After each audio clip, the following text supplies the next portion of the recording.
Phoenix Nights. Chapter 101 Lunatic. Chapter 101 Lunatic. P4553R. With his final words, the palms gushed out a tricolored mist.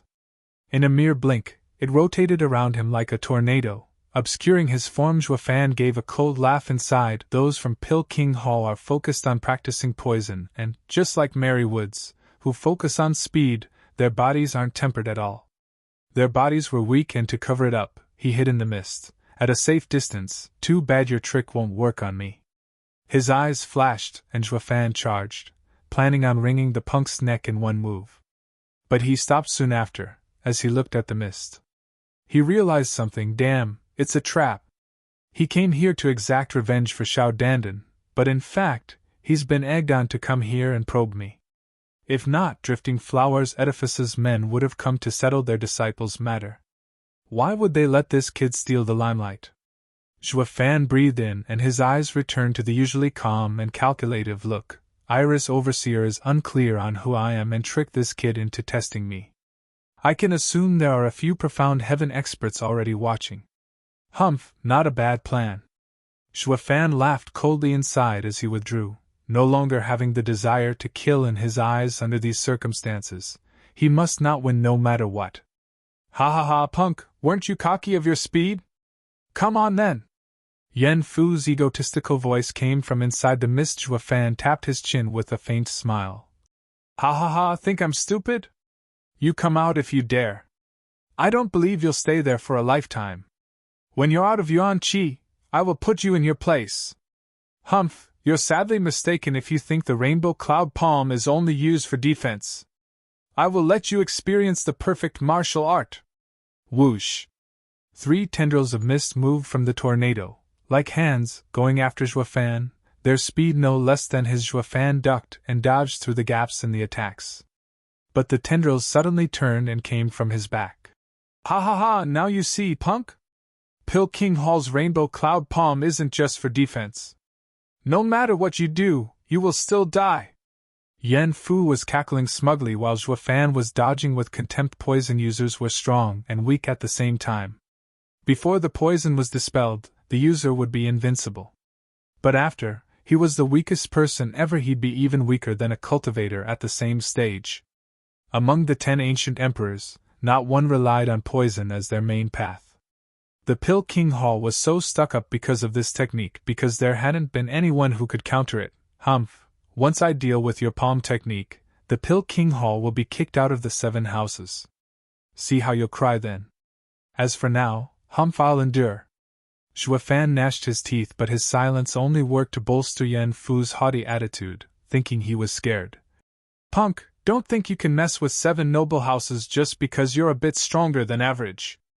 You might not care about the rest of them, but let me tell you, when provoking Qingcheng Hall, all that you'll receive is death. The hell, when did I go and do that? Didn't you pick on me on purpose? Gasping, Juefan clenched his fists. This punk is too damn patronizing. I might fake defeat, but not before I let him have a small taste. At this thought, Juefan stopped his running, as if tired.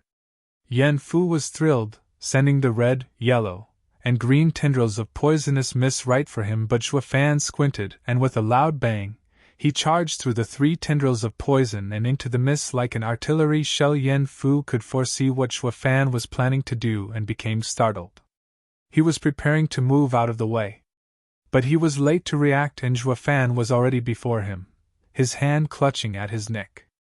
Son of a bitch, if poison is so great, then you and I will die together then. Poison seeped into his body, and Juefan's face alternated between red, yellow, and green. His mouth and nose were bleeding constantly, but he couldn't care less, kicking Yen Fu in the chest. Bones cracked with a crisp sound, and Yen Fu spat blood. His eyes were filled with fright. He couldn't believe there was a man who didn't fear poison and charge in with such determination. Most people would have hesitated in face of a poison mist. But who knew Juefan to be the exception? His method was that of staunch determination, choosing death for both of them. Was Yen Fu about to meet his end? Lunatic, you're truly insane! Yen Fu was going hysterical watching dark blood flow freely from Zhuofan's face grinning. Zhuofan's eyes flashed with a crazed look. He, I am crazy! Since I'm going to die, I'm going to take you down first and avenge myself. Zhuofan kicked Yen Fu's chest 3 more times, breaking all his ribs. Yen Fu was itching to cry his heart out from all the pain, but this was just the start. Before he could make a sound, Zhuofan grabbed his skull and slapped him a dozen or so times. The sharp sounds echoed on the street as Yen Fu's teeth were flung with each slap. His eyes were wet but had no energy to even cry. The immense pain stabbed into his heart, and all he could do was whimper. Xiao Dandan and the Dong's siblings who came out of the tavern stared in shock. Xiao Dandan even covered her mouth, unable to believe what she saw in reality. Yen Fu's injuries were superficial, hardly enough to kill him, while Zhuofan had poison coursing through him and his life was seeping fast out of his body. It wouldn't be long before he'd succumb to it and die. However, from the two's interaction, it looked more like Zhuofan was the winner and was dealing heavy killing blows, while Yen Fu was akin to a loser kowtowing for forgiveness. This can't be. Xiao Dandan watched with mixed feelings as Zhuofan was nearing ever closer to death, yet stronger than ever. He was clearly dying, yet in his final moments, he was the strongest in the world. She never saw a man like this. Not once. Her heart was suddenly seized by regret, actually hoping Zhuofan would live on, yet she was clear that once poisoned by Pill King Hall, no one could survive, the rest of the 7 houses included. This was the terror instilled by the Pill King Hall. Didn't you say your Pill King Hall's martial arts are perfect? Didn't you want to kill me? Humph, we will both go down today, and all that's left is to see who is going to have a quicker death. Zhuofan yanked Yen Fu by the hair, his body trembling from the poison reaching his organs. He didn't have much time. Yet his smile was as crazed as before, slamming Yen Fu into the ground. Even if Yen Fu survived this ordeal, it would leave him with permanent scarring. Stop! A gale knocked Zhuofan flying as a green-robed elderly drifted to Yen Fu. He gave him a pill, checked his wounds, then sighed his poisonous eyes, then snapped to Zhuofan, glinting with murderous intent. 1,000 meters out, on a tall building, stood 2 figures. One was middle-aged with a split mustache, the other was a red-haired elderly. The two watched Zhuofan with a sigh. They say that some are so stubborn they can't see they're going to die. This kid's desperate and suicidal act is Pill King Hall's bane. If the rest of the houses did the same, would vicious Pill King dare run rampant again? 5th elder laughed in lament. This kid's character is something I like. Nodding, Lin Zetian said. I know now why Tianyi lost. It would have been a miracle if he won when meeting such a lunatic, one that is so strong too. When meeting an unbeatable opponent, one must not make an enemy out of him, or the result would be devastating. Most people's first thought is to run to save their lives, and by the time they react, it would be too late. This is why Pill King Hall is still held in fear. 5th elder nodded and flew away, leaving his words behind. It's a pity. With this man's strong body, under my guidance, his future would have been bright. With Pill King Hall's poison in him, it is ruined. 5th elder. Lin Zetian shouted from behind. Is he not Zhuofan? Startled, 5th elder turned to look at him, and shook his head. Zhuofan is as treacherous as a fox, cunning as a wolf, dangerous as a snake, and savage like a tiger. Not only does this kid not look like him, he is all brawn and no brain. Even if they both do not fear death, they are totally different. Lin Zetian, listen well. Zhuofan is 100 times more dreadful. His eyes shivering, 5th elder vanished. Lin Zetian was left with a hard expression. Hell Valley's 5th elder was the pillar of Hell Valley, the strongest. His words must be real if even he was afraid of the kid. Chapter 102 Bodhi Jade's Sap. Chapter 102 Bodhi Jade's Sap. Big Brother Song! Dong Xiaowan cried out as she witnessed Zhuofan collapsing. She wanted to go to him, but Dong Tianba pulled her hand. Dong Tianba was watching the elder in green with a serious face. Zhuofan reduced Yen Fu to such a state, and helping him would only incur the elder's wrath. It may not be righteous, but as long as you'd escape an encounter with the 7 houses alive, Everything else was just details. Hey, wench, take care of my disciple! Vicious Pill King turned to Xiao Dandan, his eyes flashing green. She shivered from fear as she pointed at herself. Why, you mean me? Cut the crap. My disciple ended up like this for your sake. Who else should be looking after him if not you? Yen Song spoke in an irreproachable manner. Xiao Dandan was forced to obey despite her wishes. Yen Fu's mangled body stirred endless disgust in her. Who told him to stick his head out for me? Not me. He dragged me here to mess with Song Yu, and now that he got hurt, I have to look after him. Picking up on her loathing, Yen Song spoke in a threatening tone. Wench, my disciple got hurt for your sake and you're just going to ignore him? Shivering, Xiao Dandan shook her head again and again. No, I wouldn't dare. Humph, you'd better. My disciple took a liking to you, so you better not let him down, or I will make you beg for the sweet release of death.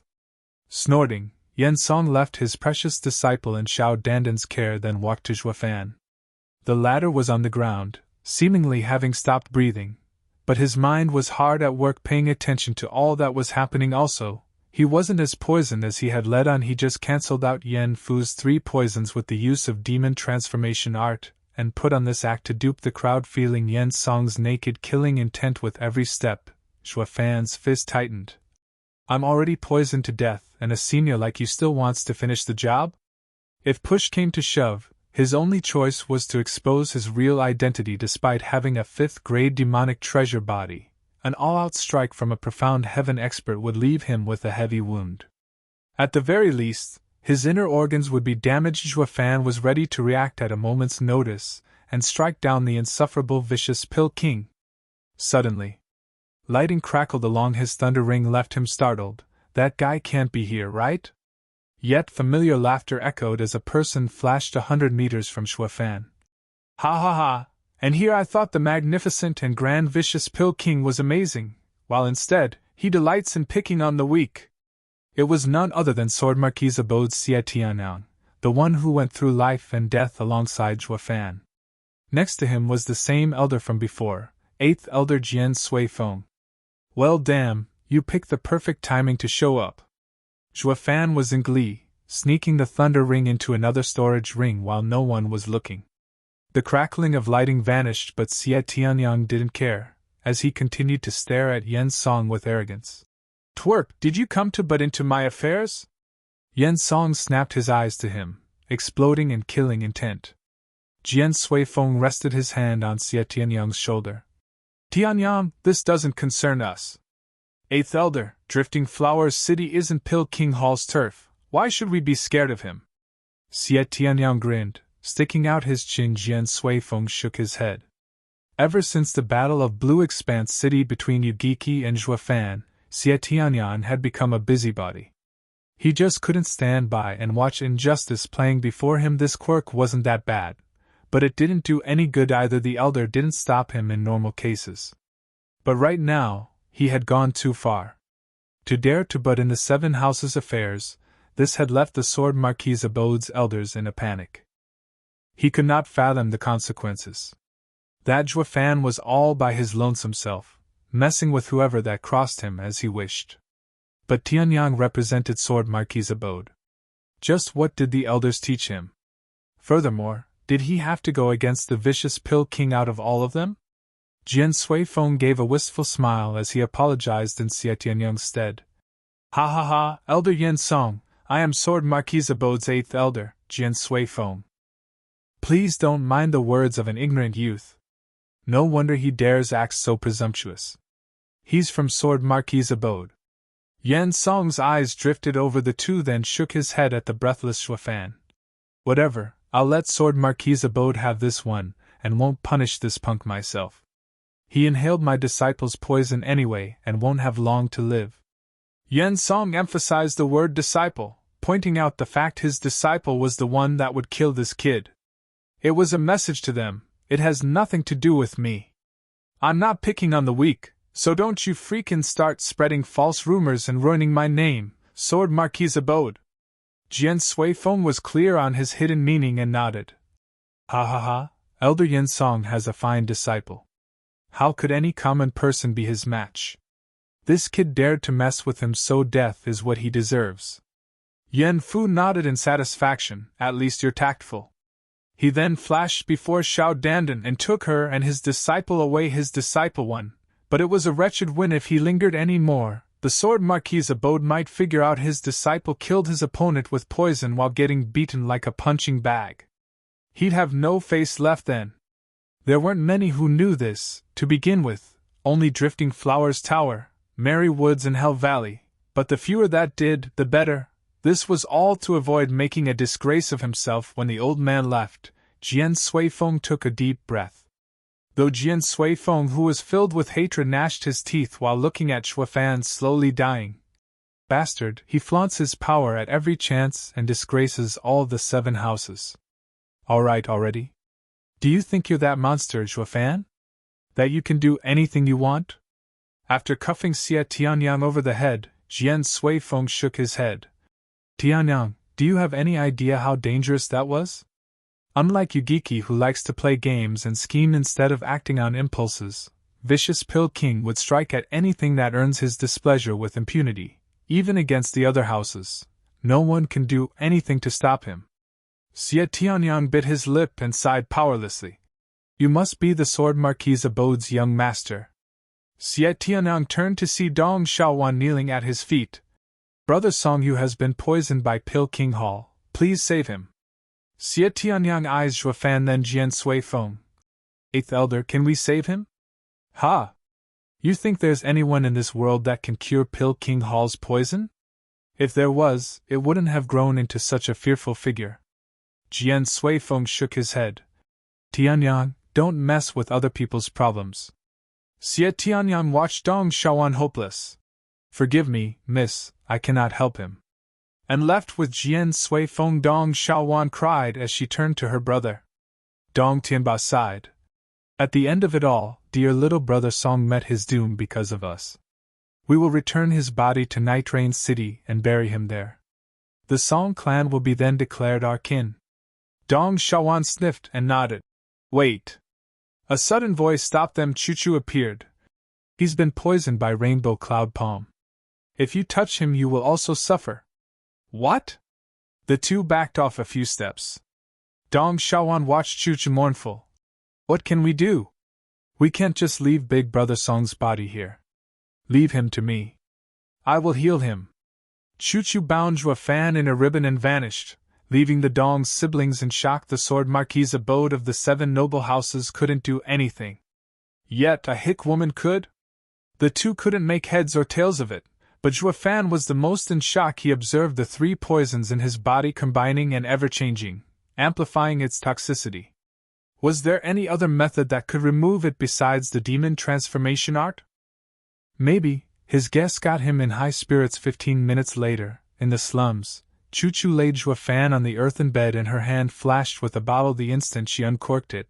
The scent wafted everywhere in the room. Shuafan was startled, yet despite his eyes being close, they still trembled. This was what he was after from the start, the heavenly treasure. Bodhi Jade's sap. A green drop landed on Shuafan's lip, sliding in his mouth. In that instant, Shuafan felt a boundless vitality soaring ever higher in his body, wrapping every inch of his body. He was so happy, but the sorrow in his heart dwarfed it. Sister, it would have been better if you dripped it on my egg. Chapter 103 Incredible. Chapter 103 Incredible. A green light spread throughout his body, into every damaged fiber left behind by the poison. In 6 hours, his face no longer looked ill. Shuafan felt the medicine did its job and faked a faint breath, as though he had just recovered.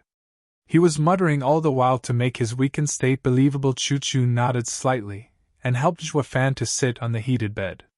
She took a seat behind him, releasing a silver glow from her hands as she rested them on his back. Shivering from the sharp cold, Shuafan sensed a frigidine seeping into his body and flowing through his meridians to clear any leftover poison. His body had little poison to begin with, and the poisoning he showed on the surface was already cleared up thanks to the Bodhi Jade's sap. If this process continued, the cat would be out of the bag. No one would fear Pill King Hall if their poison was so easily removed. Furthermore, with how knowledgeable Chuchu seemed regarding Pill King Hall's poison, If a drop of Bodhi Jade's sap was enough to cure him, she wouldn't have followed through with the healing. Fan was frowning at this point. No, I cannot let that happen. I can't have her realize the truth or I'll be exposed. So Fan used the demon transformation art to remove the Yin energy.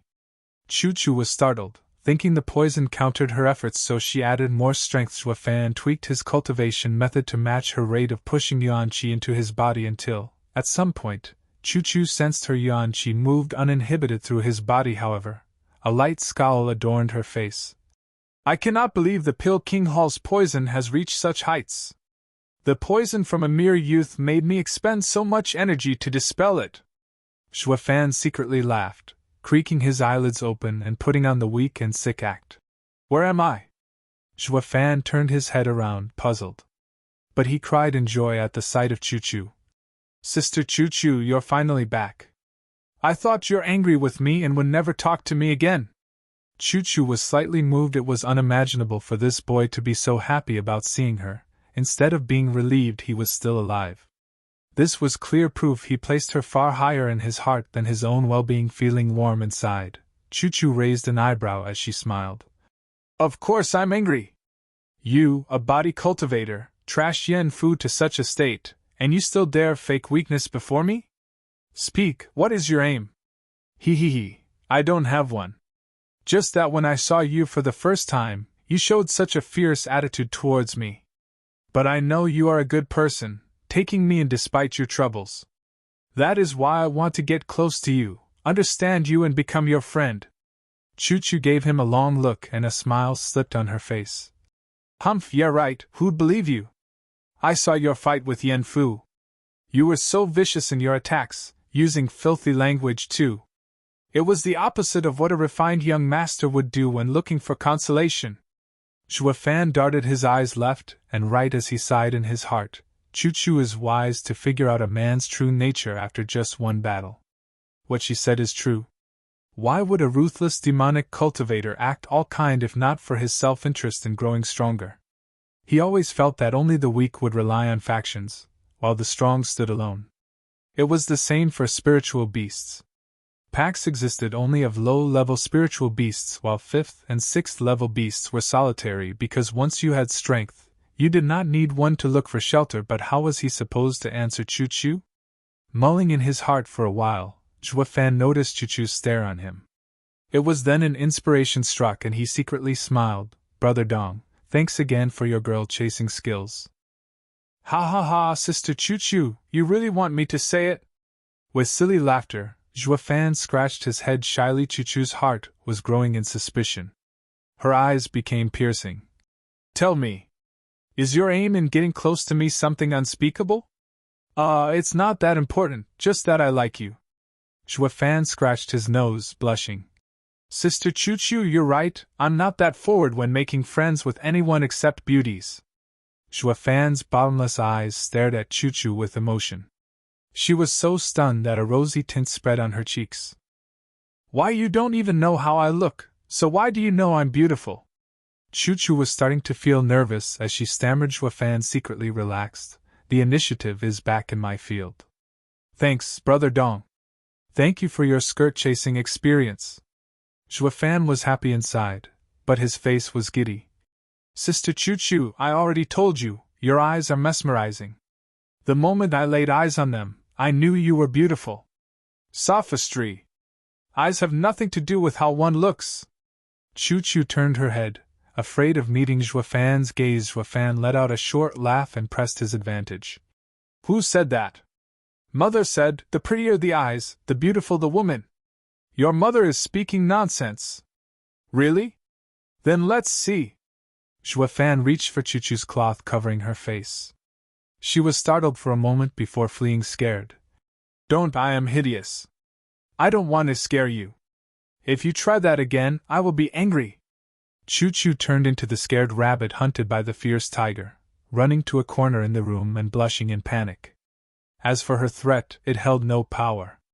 In fact, it was more dignified than her usual cold and unfeeling manner. Fan was stunned. Sister, I won't hit you. What are you so afraid of? Chuchu seemed to have recovered her usual self after hearing him speak. She shook her head. Don't joke around like this again. Regardless of your reason for getting close to me, I will soon leave this place. It's likely that we will never meet each other again. What? Leave? Xuefan was alarmed. He finally found this Bodhi Jade sap and now she wanted to leave? Where do I go looking for heavenly medicine then? Where? Xuefan blurted. I won't tell you even if you ask. Chuchu turned and left. This will be the last time we see each other. Her steps were growing ever fainter. Xuefan's eyes now flashed with a trace of resolution. He would have to fight for the Bodhi Jade sap if he still wanted it. But the opponent was a profound heaven expert. A noisy fight might break out and more experts would come. At that point, his fate was sealed. Killing intent flashed in his eyes and feigned reluctance in his voice. Sister Chuchu, don't leave. I don't want to be away from you. Xuefan pretended to be weak as he got up, only to collapse forward. Even flung from a 100-meter-tall cliff wouldn't put a dent in him with his bone-tempering cultivation, in normal cases. But women were women. Chuchu's heart turned soft, and was by his side to support him. But Xuefan let out an evil smirk as he clawed at Chuchu. He'd force her to hand over the Bodhi Jade sap. If not, he was going to pry it from her cold dead body. Xuefan wasn't kind, striking down even his so-called friends if it came to it. Since she was a profound heaven expert, she slanted her head the moment she heard the sound from the swift attack and avoided Xuefan's move. The claw passed by her neck, taking with it the cloth over her face and exposing a delicate and smooth skin. Since the first attack didn't work, he wanted to continue, but Chuchu's expression left him dumbfounded. Incredible! That was the only thought in his mind. Chuchu's features made her the most perfect, most outstanding beauty he had ever seen.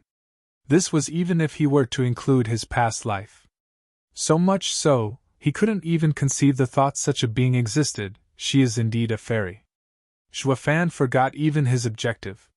Chuchu was also lost, not having detected Xuefan's killing intent. His slack-jawed expression made her blush as tears pooled in her pure eyes. Bam!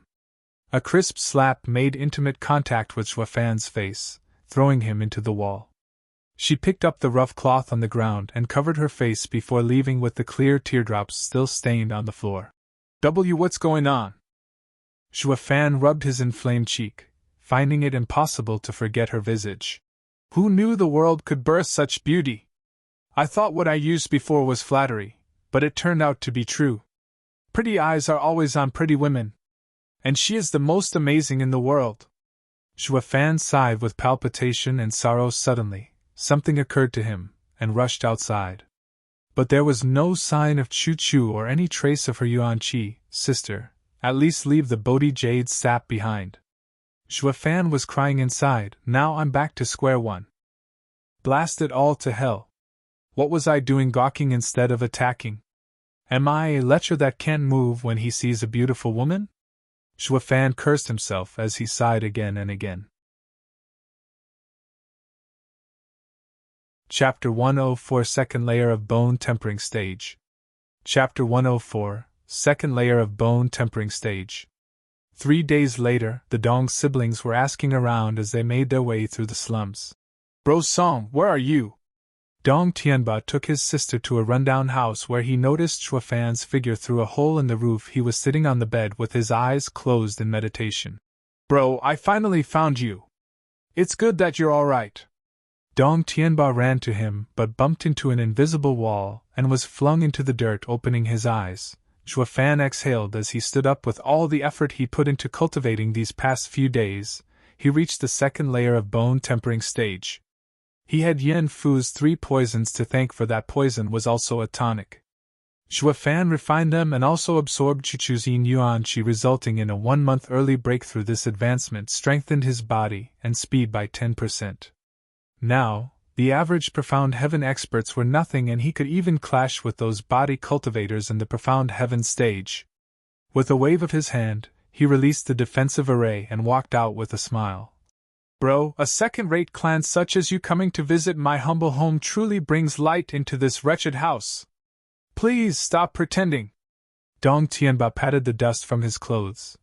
What's with this house? Why couldn't I enter and felt like I got slapped instead?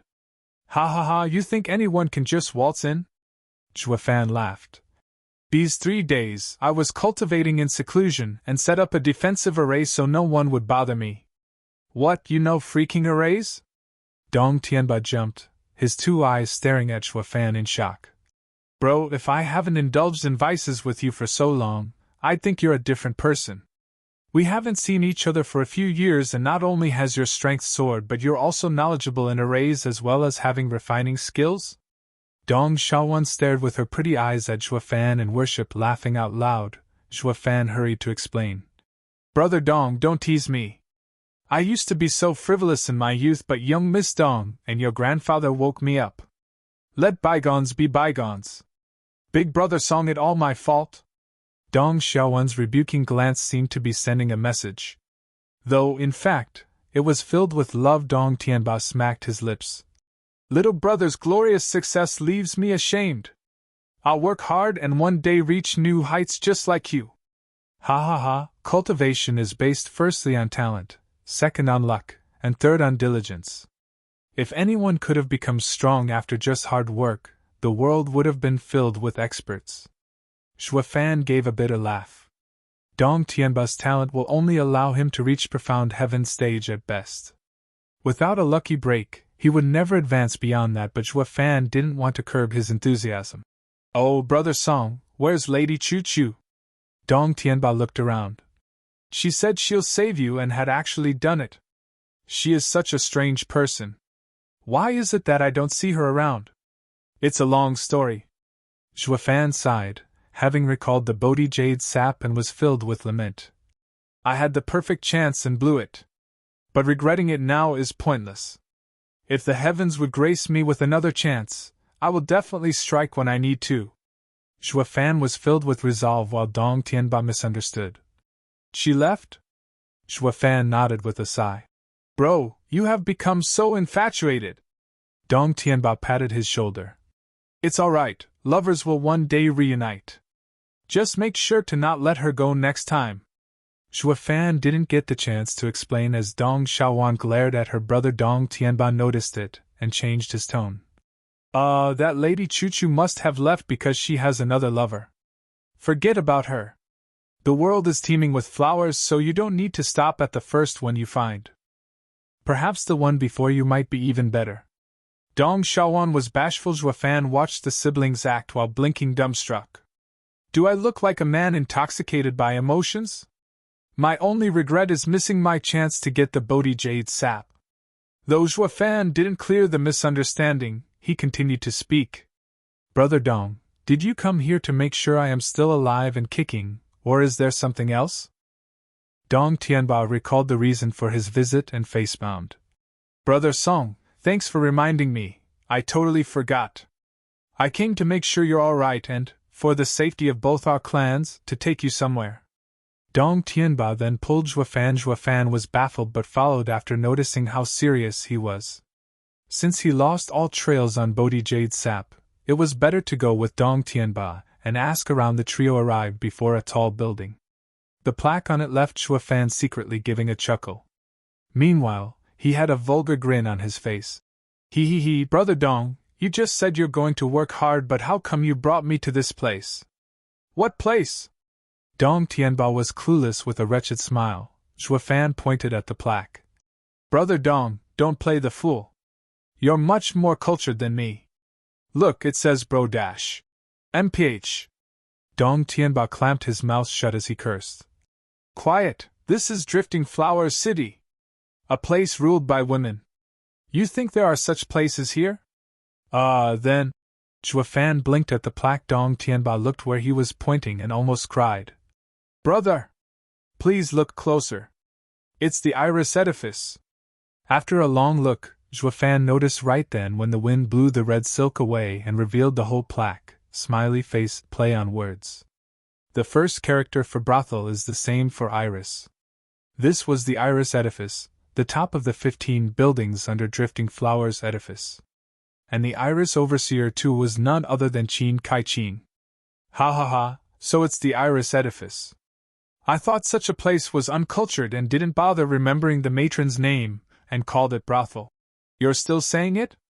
Dong Tianba glared at him and sighed in relief once he found no one paid attention to them uttering the word brothel in Drifting Flowers Edifice's domain was suicide. Dong Shawan pouted. Humph, all men are the same. Let me warn you, both of you are forbidden from going into such places again. Shuafan laughed dryly. If you want to bother someone, nag at your brother. Why are you lumping me together with him? We're not related and I am a free spirit. Brother Dong, why did you drag me here? Shuafan ignored Dong Shaowan. The frown further emphasized the seriousness on Dong Tianba's face. Brother, I have thought long and hard these past days and realized our misfortune came from offending Peony Edifice's Xiao Dandan. Among the 15 overseers, Iris Overseer is the most amiable and the easiest to speak with. I want to ask her to help dissuade this grudge. If not, even if we shave our heads and hide in a monastery, we'll meet our end sooner or later. Shuafan snorted but secretly nodded. If that Iris Overseer had any intention of helping us, Xiao Dandan would have been kept on a tight leash. She did all this in an attempt to expose my identity. This was fine anyway since Shuafan wanted to know the Iris Overseer in person, to figure out how deep her suspicion went. And whether or not his battle with Yen Fu worked to consolidate these guesses. Shuafan nodded. Bro, you're so thorough. The Iris Overseer is definitely a place the two of us must pay a visit. Since bro agrees, then let's go. Dong Tianba laughed and produced a red invitation to the two Qi condensation young ladies standing guard. Dong Tianba bowed 90 degrees as he offered it. Please announce that Dong Tianba and Dong Shaowan along with the Song clan's Song you have come to visit Iris Overseer. Humph, you think it's that easy for second and third-rate clans to waltz in? The girls snorted. Dong Tianba was beet red in anger, but his bow didn't flinch under the contemptuous stare of the girl. Dong Shaowan chewed her lip and sighed. She felt sorry for her brother, but there was no other way. This was the reception all clans outside the 7 houses got. Shuafan wasn't known for his patience, entering while Dong Shaowan was distracted. Ladies, do you know Xiao Dandan? One of them looked at Shuafan. She is our senior sister. What, you know her? She's from Peony Edifice while this is Iris Edifice. We won't announce your arrival even for her sake. Ha ha ha, that's not my intention at all. But have you heard? She was stripped naked by a man in the middle of the street, leaving her in nothing but her underwear. The two's eyelids twitched as they nodded. He, that man was none other than me. Shuafan let out a wicked smile.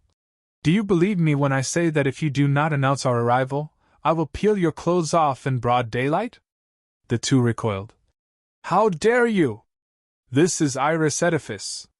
Is there a difference? Shuafan stared them right in the eye. His killing intent spiked and a soul ripple swept the two. The ladies shivered. Fear had gripped their hearts. Wait here. I will go make the announcement. Unable to withstand his cold gaze, one lady ran inside, leaving the other shivering. Dong Tianba's side. Ever since he met Song Yu again, Dong Tianba felt he was a different person. Not only in strength but also in character, not putting even the 7 houses in his eyes. This was why he brought his sister along, to keep an eye out on this brother of his. But not only did she overlook his actions, the latter was now looking for trouble. We came here to look for asylum. And you've come asking for help with that attitude? It'd be lucky if they don't slaughter your entire clan. Not only was Shuafan indifferent, but he also had a proud look plastered on his face. Bro, towards these small-time snobs, fear is the best solution. He. Bro, you. Dong Tianba sighed. He could only hope Iris Floorkeeper was open-minded enough to overlook this. Chapter 105 Bodhi Root. Chapter 105 Bodhi Root. The Dong siblings waited nervously while Shuafan looked calmer than ever. The lady soon returned and spoke in a frightened tone. The overseer shall see you. Oh, great! Thank you. Dong Tianba bowed, then rushed inside, dragging his sister. Shuafan swaggered in the slowest and most languid way, smirking at the ladies and giving them the middle finger. As he passed, the ladies stepped back in fright, and only gained some semblance of reassurance when he was gone. Hey, did you also report how vulgar that punk is? The other lady asked. The first one was sullen. Sister, I did repeatedly. Then why is the overseer letting them in? She should have sent someone to put him in his place. The other lady was on the verge of crying. Sister, don't say it, it's useless. Do you know what the overseer said when I mentioned his obscene behavior? What? 4 words, don't provoke the lunatic. What? The other lady was scared now, her eyes wide as saucers. She didn't know Zhuofan's identity, but their overseer actually went as far as to recommend not offending him? Is he from the 7 houses? That can't be.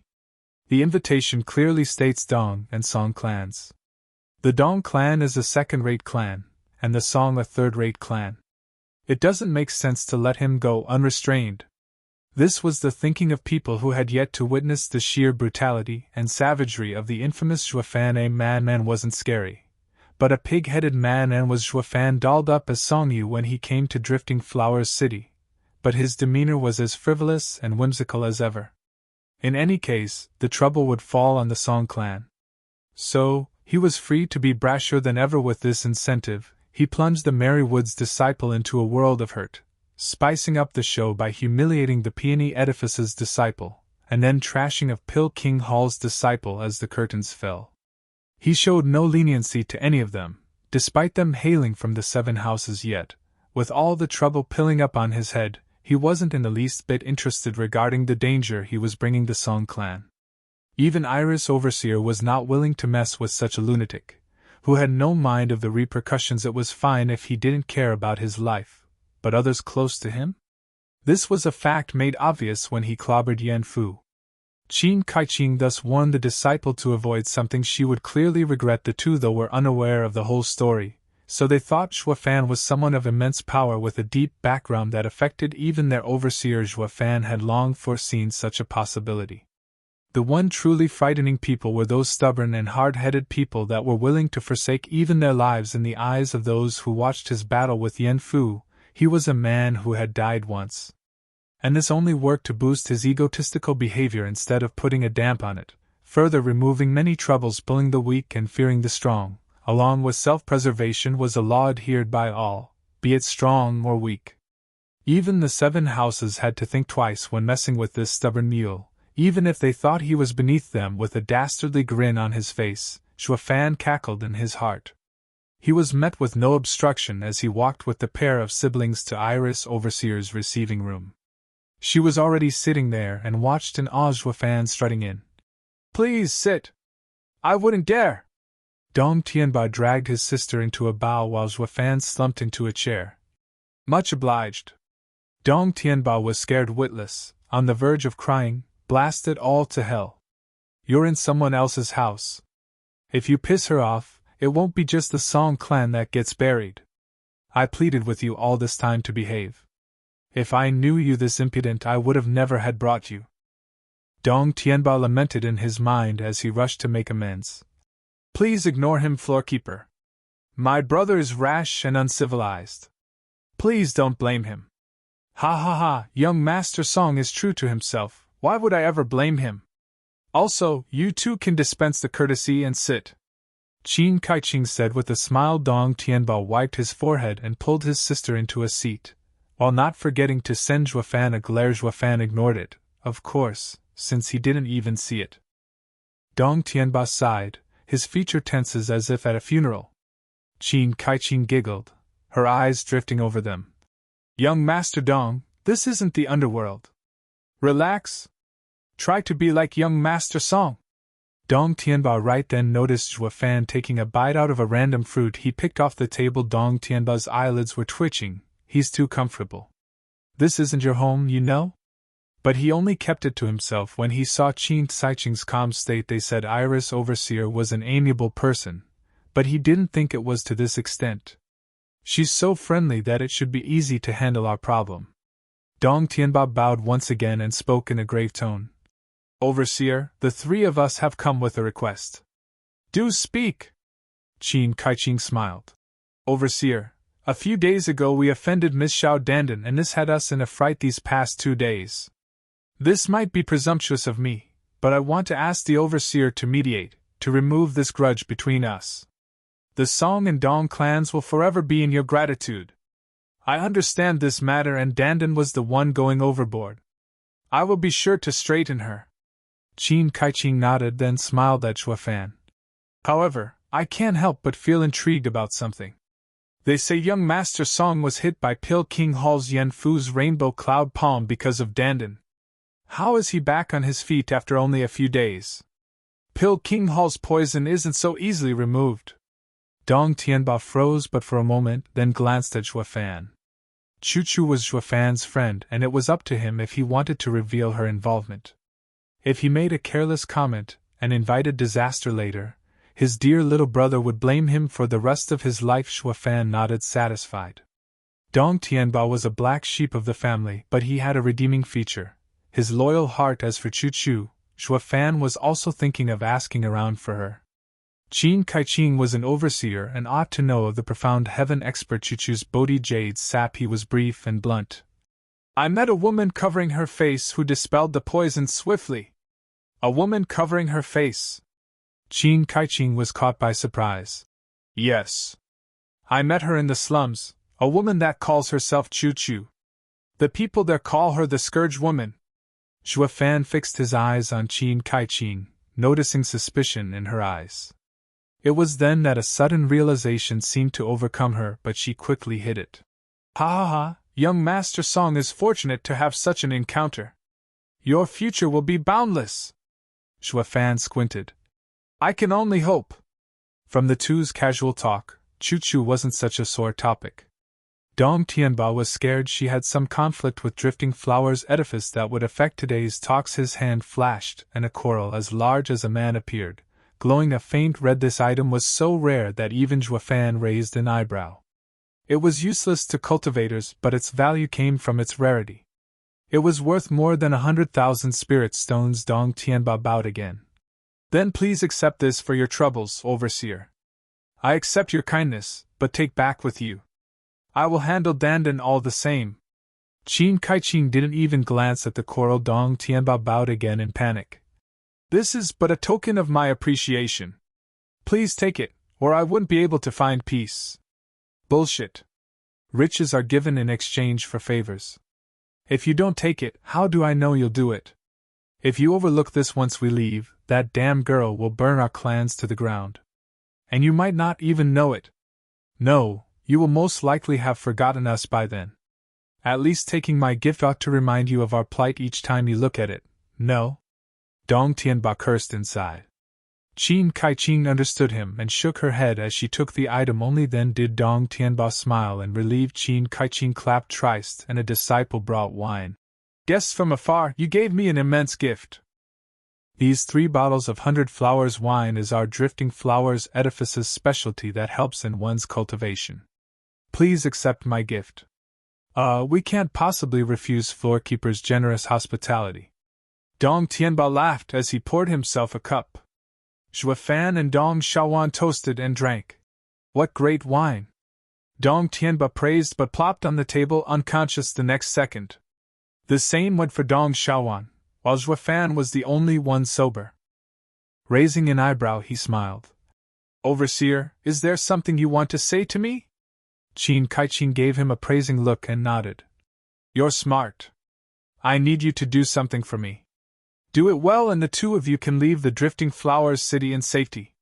Fail, and your clans will shortly follow you into the grave. Is that a threat? Xuefan perked the corner of his mouth into a wicked grin. Qingcheng shook her head. No. A fact. I know you're a brash and fearless man, but didn't you come here to settle the matter with Dandan? If you don't do this for me, I won't help you either. And with that last temper, your 2 clans will have no future. Xuefan squinted. Let's hear it. And if I can't do it, I'm guessing you're going to destroy us anyway. Xuefan's carefree tone seemed to say he didn't care. But Qingcheng found this extremely odd. Who in this world didn't care about their clan's fate? Madman, a true lunatic. This man can't be controlled. Qingcheng secretly sighed while her face remained impassive. I'm not asking the impossible. I only want you to steal something from me. What? Zhuofan yawned. Our Edifice Lord's treasure, the Bodhi root. Come again? The Bodhi root. Qingcheng iterated, his eyes wide. Zhuofan's heart was in exultation. Bodhi root gathered earth essence and turned it into life essence in the form of Bodhi Jade sap. Who'd have seen this coming? He just lost his trail on the Bodhi Jade sap and now he has clues about a Bodhi root. Bloody hell. This is providence, ha ha ha. Zhuofan cackled inside, his eyes glinting with interest.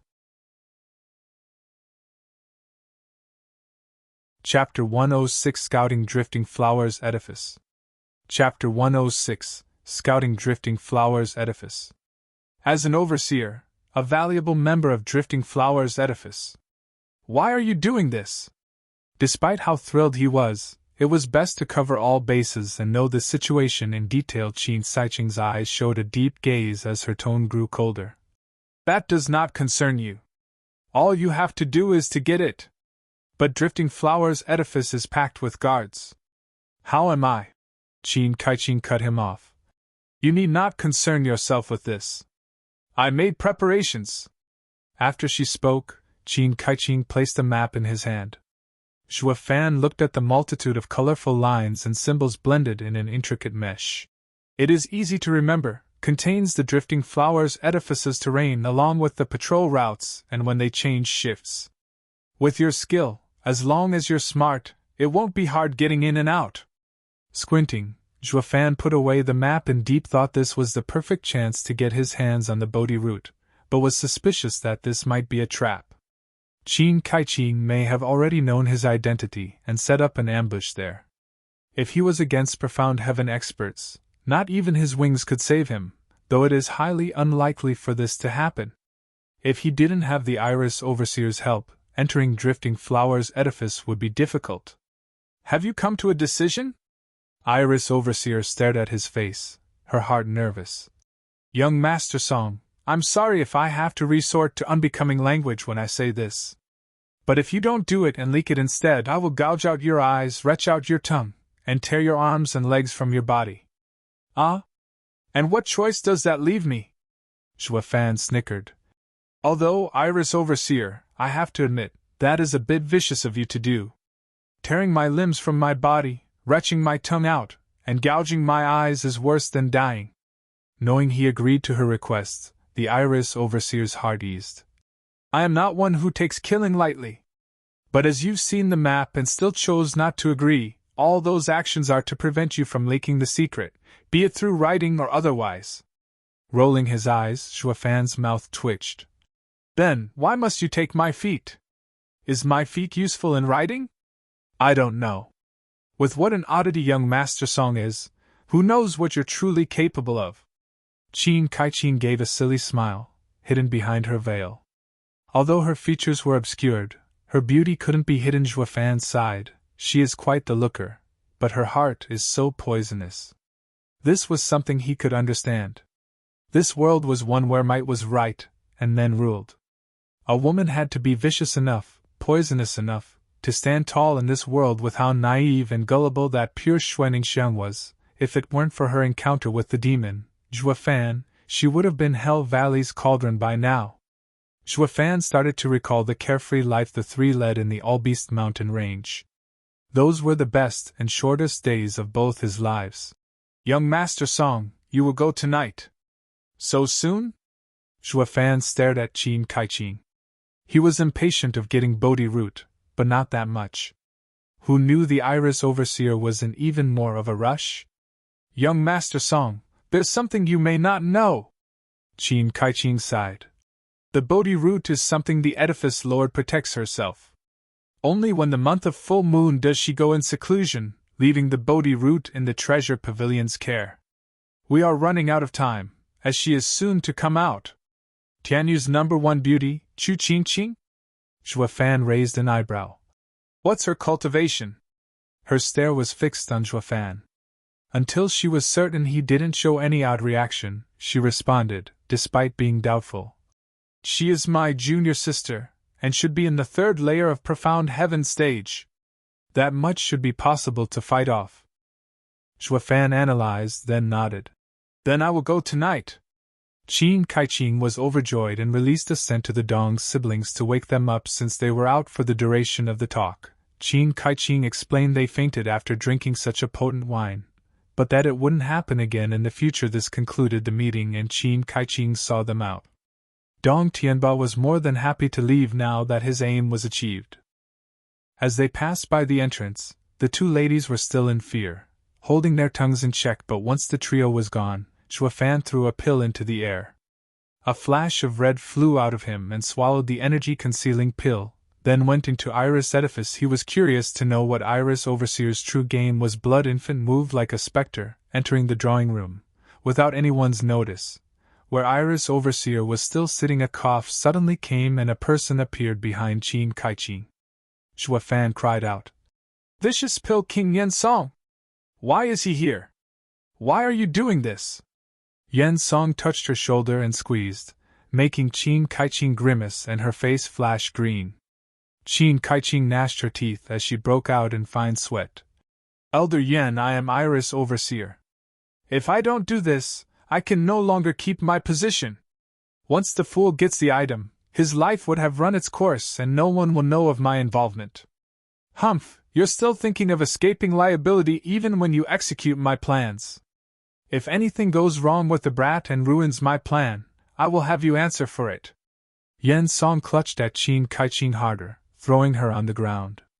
She could only let him do what he wanted as tears of humiliation streaked her cheeks. Yen Song ridiculed. Of the 15 overseers, I control more than half.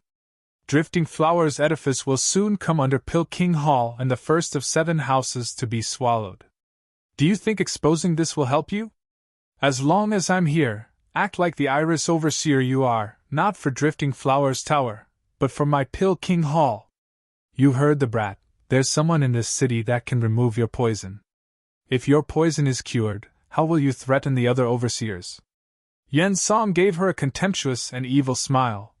Were you always waiting for the arrival of such a man that will save Drifting Flowers Edifice from this crisis? Ha ha ha, what wishful thinking. My rainbow cloud palm is made up of 7 savage poisons and no one can remove it. The brat was only lucky to be hit by my disciple's 3 poison palm. If it was mine instead, not even the most renowned alchemist could save his wretched life. Qingcheng bit her lip, a trail of blood flowing down and tears glistened in her eyes from the resentment she carried. Snorting, Yen Song kicked her. Bitch, get rid of him once he comes back. Or you and your sisters will wait in silence for death without me, ha ha ha. A woman will always be a woman, reliant on a man. You must be delusional for fighting against the world of man. Yen Song laughed as he left. Fan surmised she must be feeling hatred, anger, and deep-seated powerlessness. Though it had nothing to do with him, so he willed Blood Infant to return. Now that light has been shown on the matter, he could go all out. He'll get the Bodhi route and skip town. As for the Song and Dong clan, thanks for taking the fall. Fan snickered secretly, looking at the Dong's siblings without any remorse. They had elders to get them out of any situation. I owe you guys nothing after all. So, be grateful for helping me out. Okay? The Dong's siblings reciprocated his warm smile with another of their own. Though appearances could be deceiving, where even a smile hid countless dangers. In the dead of night, silence ruled.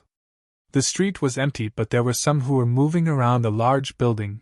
The patrol 3 words were gracefully placed on the building: Drifting Flowers Edifice.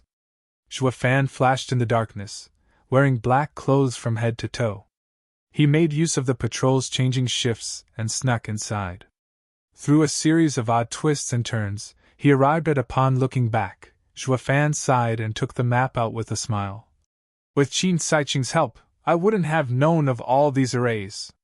There are freaking 10 of them. I just passed 1 and still have 9 to go. Fan sighed and stepped back into the darkness. He was adept in arrays, but it would be very easy to get trapped in them without prior investigation. But knowing the map and the disciples' routes, he had it in the bag. I guess people have this saying: attacks you can avoid day and night, but thieves are hard to counter. When I get back to the Luo clan, I will have to make proper arrangements so that this won't ever happen to me. Fan had such an easy time with the arrays, he even indulged in flights of fancy. Soon, the 10 arrays were cleared. The objective was almost in sight. Treasure Pavilion, Bodhi route. Chapter 107, Drifting Flowers Whisper. Chapter 107, Drifting Flowers Whisper. Under the cover of the inky black night, Fan advanced like a cat through the centuries and arrived at the inner courtyard, but for some reason he stopped, brows furrowed. Taking the map out again, Fan flitted his gaze from the map to the layout again and again. Someone changed it! The inner courtyard had a 5th grade array, shifting defensive array. It affected every corner of the courtyard and messed with the layout. Going by the map's explanation, the Drifting Flowers Edifice shifted once a month for protection. So much so that not even the disciples knew of the new layout. But Qingcheng was an overseer and knew the basis behind the shift, pointing the crucial locations out on the map. Now that he was here, Fan saw there had been another shift, with those locations were no longer valid. He was now forced to search everywhere for the treasure pavilion. Curses! Things only get worse! Fan sighed as he stepped lightly, while also letting Blood Infant out to help move things along. Whoosh! Blood Infant flashed through empty rooms after empty rooms until feeling a sudden powerful force. Fan squinted, profound heaven expert, and made Blood Infant vanish in a sparse room, with a bed, a table, and a chair. A yellow lamp burned faintly on the table. Fan recognized the old man meditating on the bed as being Xie Tianyang's 8th elder, Jian Suifeng. The door creaked and Xie Tianyang entered covered in sweat, gasping for breath. As he slumped in the chair, Jian Suifeng opened his eyes and watched Xie Tianyang, pleased. Tianyang, you've been working hard as of late. It won't be long before you surpass your elder brother. Humph, my dad always says elder brother is a genius that comes by once a millennium. Not even a radiant stage cultivator can beat him, so how can I compare? Xie Tianyang was filled with fighting spirit. I am content as long as I can surpass that punk. Jian Suifeng smiled. You mean that freak Fan? Yes. Xie Tianyang's eyes flashed with sorrow. 8th elder, my only regret in life is that I was powerless in Blue Expanse City because I didn't train harder. I let Ninger down when she needed me most. I hope the next time will be me who will protect her, not Fan. Jian Suifeng sighed. Tianyang, you are too talented and the Abode Lord won't let you marry a second-rate clan's daughter. I know that just. Xie Tianyang chuckled in the end. If there's one good thing that damn punk taught me, it is that might makes right. There's nothing in this world you cannot do. You all kept saying how treacherous Yugiki was, but didn't he find his end in Fan's hands? With enough strength, I will be deciding my bride, and Dad can do nothing to stop me. Laughing, Xie Tianyang left the room. Tianyang, where are you going? Training. Xie Tianyang was firm in his decision, his eyes proud. Of the flowing space's 9 forms I only know 4. I will be practicing the 5th. What, you know the 4th? Jian Suifeng watched the leaving Xie Tianyang with pride. Watching Fan's battle must have motivated him. If he keeps this up, it won't be long before he's in the profound heaven stage, ha ha ha. Blood Infant slunk back out. Fan shook his head, didn't think Xie Tianyang took me as a rival. This is good, with his power, I can rest easy knowing he can protect Ninger. Fan moved Blood Infant to another room. But it was just another empty room from the map. Treasure Pavilion was always shifted close to the Edifice Lord's chambers. It wasn't near this empty one. But then, where can her room be? Sister Dandan, give me a kiss, just one. Young Master Yen, please don't. Your fiancé, Lin Tianyu, is already ruined by that brat. He can't make you happy, so let me. He suddenly heard 2 voices and moved Blood Infant inside the room, hoping to eavesdrop on some clues, but Fan was shocked when Blood Infant entered. I beat the crap out of this disciple, but he is now mostly recovered. Pill King Hall's #1 alchemist sure deserves his fame, healing his protege to such an extent in a mere 3 days. Only a 7th grade alchemist could do that. As the disciple recovered, so did his lust. He was now on the bed holding Xiao Dandan's hand without letting her go. His mind had to be in the gutter. Humph, perverted couple, none of you are worth a dime. I don't have time to waste on you. Zhua Fan snorted inside. Yen Fu suddenly pulled Xiao Dandan into bed and loomed over her. He, fair lady, stay with me tonight. No! Young Master Yen. The ladies of Drifting Flowers Edifice give themselves to their husbands only on their wedding night. What Drifting Flowers Edifice? It will all belong to Qingcheng Hall sooner or later anyway. Yen Fu's eyes became malevolent as he eyed Xiao Dandan with suspicion. Are you still pining for that impotent fiancé of yours? And no! Xiao Dandan cried. Then what are you waiting for? Let us enjoy ourselves. Yen Fu started to roam his hands around as Xiao Dandan's gave off powerless protests. Young Master Yen, don't! I need to pay my respects to my master each evening. Pay respects? Wasn't her master Peony Overseer? That meant following her would lead him closer to Treasure Pavilion. Zhua Fan stopped in his tracks, and his heart burst with rage when he saw Yen Fu about to take advantage of Xiao Dandan. God damn it! Get the fuck down, bastard! Don't ruin my plans, she still needs to visit her master. Blood Infant entered Yen Fu in a flash. Yen Fu just loosened his waistband but then felt a sharp pain in his stomach. With a waning face, he plopped on the floor. Xiao Dandan was still shivering even after he collapsed. She put him on the bed and covered him with the quilt. Then left after wiping her tears, perhaps because of the fear she was in. She did not question why Yen Fu had blanked out and left. Zhua Fan snickered as he sent Blood Infant on her trail. Yen Fu was no one important. He didn't want to earn Vicious Qingcheng's rage because of the brat. So, he only allowed the Blood Infant to suck up enough of Yen Fu's blood to knock him out. Following Xiao Dandan, Zhua Fan soon arrived at a large building. The lamps were lit, and the fragrance of women drifted for over 100 meters. Blood Infant followed Xiao Dandan, who rushed to the door where she knocked. Zhua Fan was startled and sent Blood Infant inside. He found not only a woman but also a man. She was very bold, and despite her veil, her chest was covered by a thin cloth while leaving her back bare open. Her promiscuous eyes landed on the man. He was a middle-aged man, with a split mustache that stared hotly at the woman's chest. How is this a Seven Noble house? It'd be better changing its name to brothel. Why is it that everywhere I go, I end up seeing these things? Zhua Fan shook his head and sighed. But he was still a man and couldn't help but sneak another peek. Elder Lin, do you love me? The woman giggled, bobbing his head. The man was drooling. I love you with all my being, Peony Overseer. I, Lindsay Tian, love you dearly and even die for you. I only hope that Overseer would allow me a glimpse of your delicate features. He reached for her veil, but Peony Overseer dodged with a giggle. Elder Lin, you must first make me yours before taking my veil. I will most certainly make you mine. Lindsay Tian was overcome with lust, as if he never saw a woman in his life. Peony Overseer rolled her eyes. Then, do you agree to my marriage condition? Lindsay Tian frowned and his face fell. Peony, don't make it difficult for me. All of 7 houses know how dreadful Vicious Qingcheng is. Asking me to face him is the same as wanting my life. Humph, Lindsay Tian, where has all that love you proclaimed gone? Didn't you say you'd die for me?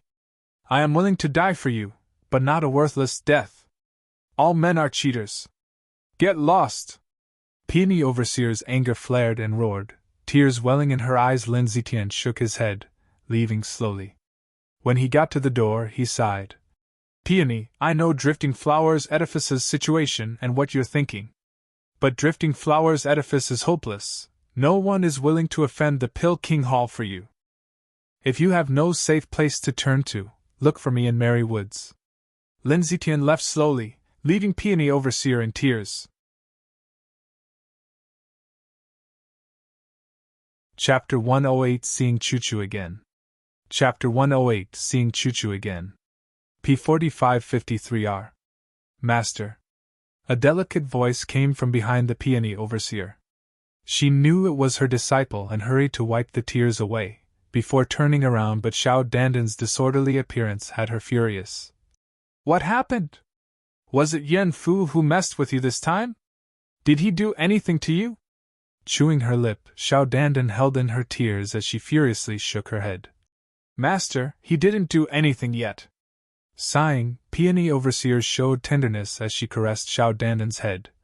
Dandan, I was wrong to blame you. Master, I am fine. But you bore such shame all because you cared for Drifting Flower's Edifice. Don't say it. Peony Overseer interrupted her. Dandan, remember, the men of this world only know to hide their intention behind sweet words. They say they love you, that they'd die for you, but when push comes to shove, they will leave you. Never ever believe a man's sophistry.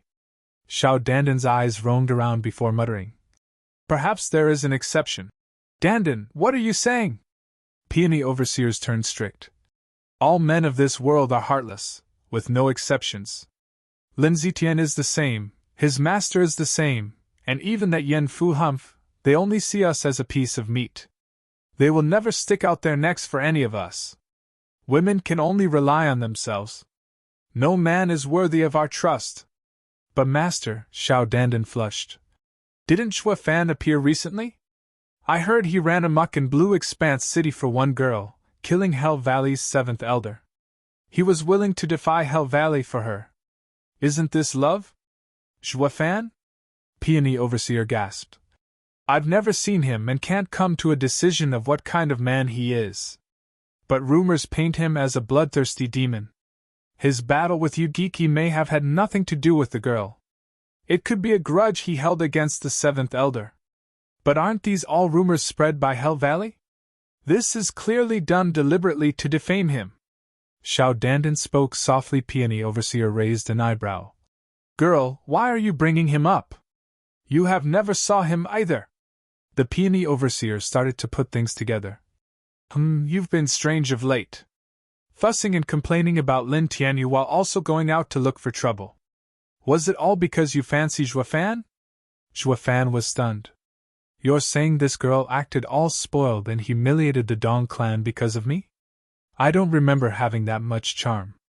Since when is my name enough to make a girl fall head over heels for me and ruin other clans' happiness? I guess being outstanding has its demerits.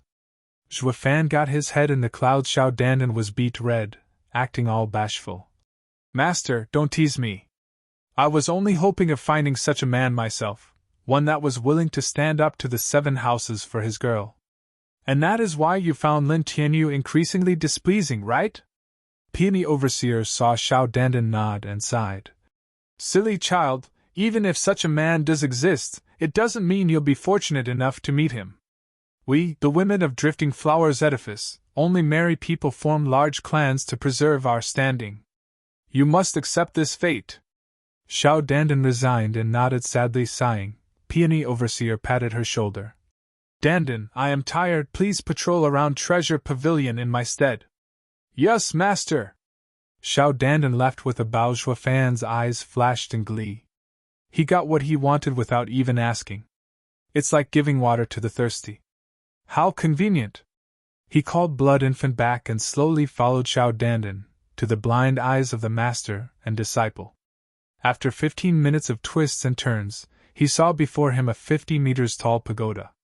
If one paid attention, he would sense a strange energy around it, an array. Xue Fan narrowed his eyes and withdrew. This array was controlled by those who lived here. If he forced his way in, he'd attract the experts around. But why isn't this array on the map? Is it to mislead me, or did the Iris Overseer not know? Xue Fan was trying to figure out the reason but hadn't much to go on. He threw the thought away in the end. He only planned to take the Bodhi route, then bolt. Why would he give it to her anyway? So Xue Fan paid close attention to Xiao Dandan's gestures as she shouted, "Open!" The energy around the tower retreated. Xiao Dandan entered, followed closely by Xue Fan. The tower had 6 levels, illuminated by night pearls. Xiao Dandan checked the treasures on each level: cultivation methods, spiritual weapons, and demonic treasures. On the 6th level, a wooden box laid on a pedestal in the middle of the room. Xiao Dandan opened it with care, revealing a dark green root emanating a fragrance, dazzling in the moonlight. Bam! Xiao Dandan closed it and smiled. All is in order. Then a black figure flashed and struck her neck, knocking her out. Hee, seeing you're a fan of yours truly, I'll let you off. A black cloth fell, revealing Xuefan's twisted smile. He opened the box and took the root, but the moment he touched it, he cried out. Damn it, it's a fake! Xuefan was panicking. It looked so similar to the real thing that he didn't realize the difference until he touched it. The Bodhi root had vital essence, and even as a root, it was still alive, but this thing had the same looks and vibe as the real thing except it had no vitality in it. This was clearly a countermeasure against robbers.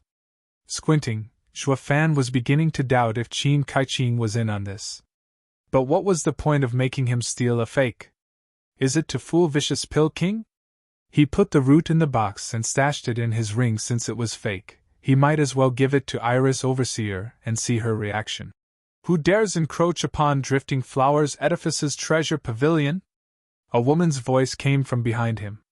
He could feel her power and knew it to be a profound heaven expert. He made the logical decision to jump through the window and make a run for it, but was a profound heaven expert going to let him leave that easily? A thin cloth blocked his path. The woman's elegance and beauty were emphasized in the moonlight, akin to a fairy. Xuefan couldn't see past her veil, but was stunned nonetheless. Curses. Drifting Flowers Edifice is filled with beauties. Too bad yours only came after items, not to steal girls.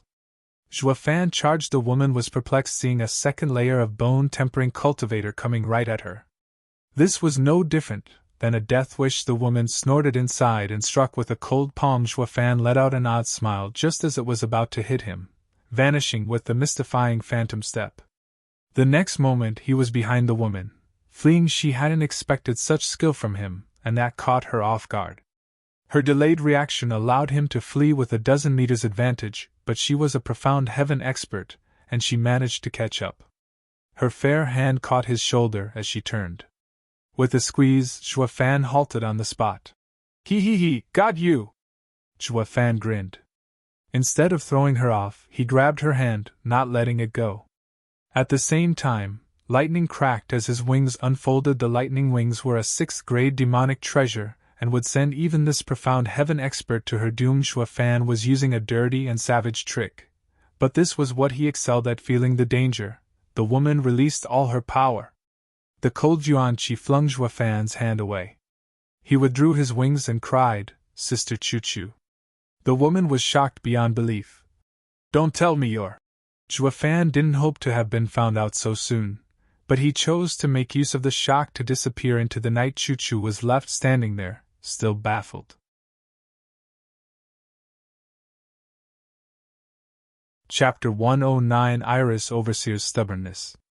Chapter 109 Iris Overseer's Stubbornness. P4553R. Under the cover of night, Xuefan moved like a cheetah through a groove 50 miles out of Drifting Flowers City. He stopped in a clearing and inspected the ice on his hand. He took a deep breath to calm down. He had not expected to meet Chuchu so soon, and in the Drifting Flowers Edifice no less. Much less that he would be injured by this familiar energy yet. This encounter brought him some ease. Xuefan cast a look back while sporting a strange smile. This was where his meeting with Iris Overseer would take place. It was also the escape route marked on the map.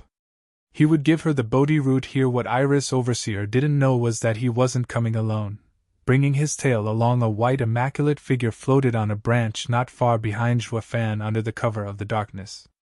A light breeze rustled the leaves and Xuefan strained his ears. He knew Chuchu was here. When was there a profound heaven expert that couldn't give chase to someone of his cultivation level? Well, of course, him not using the lightning wings may have had something to do with it. His plan was to find out Iris Overseer's true purpose and Chuchu's true identity.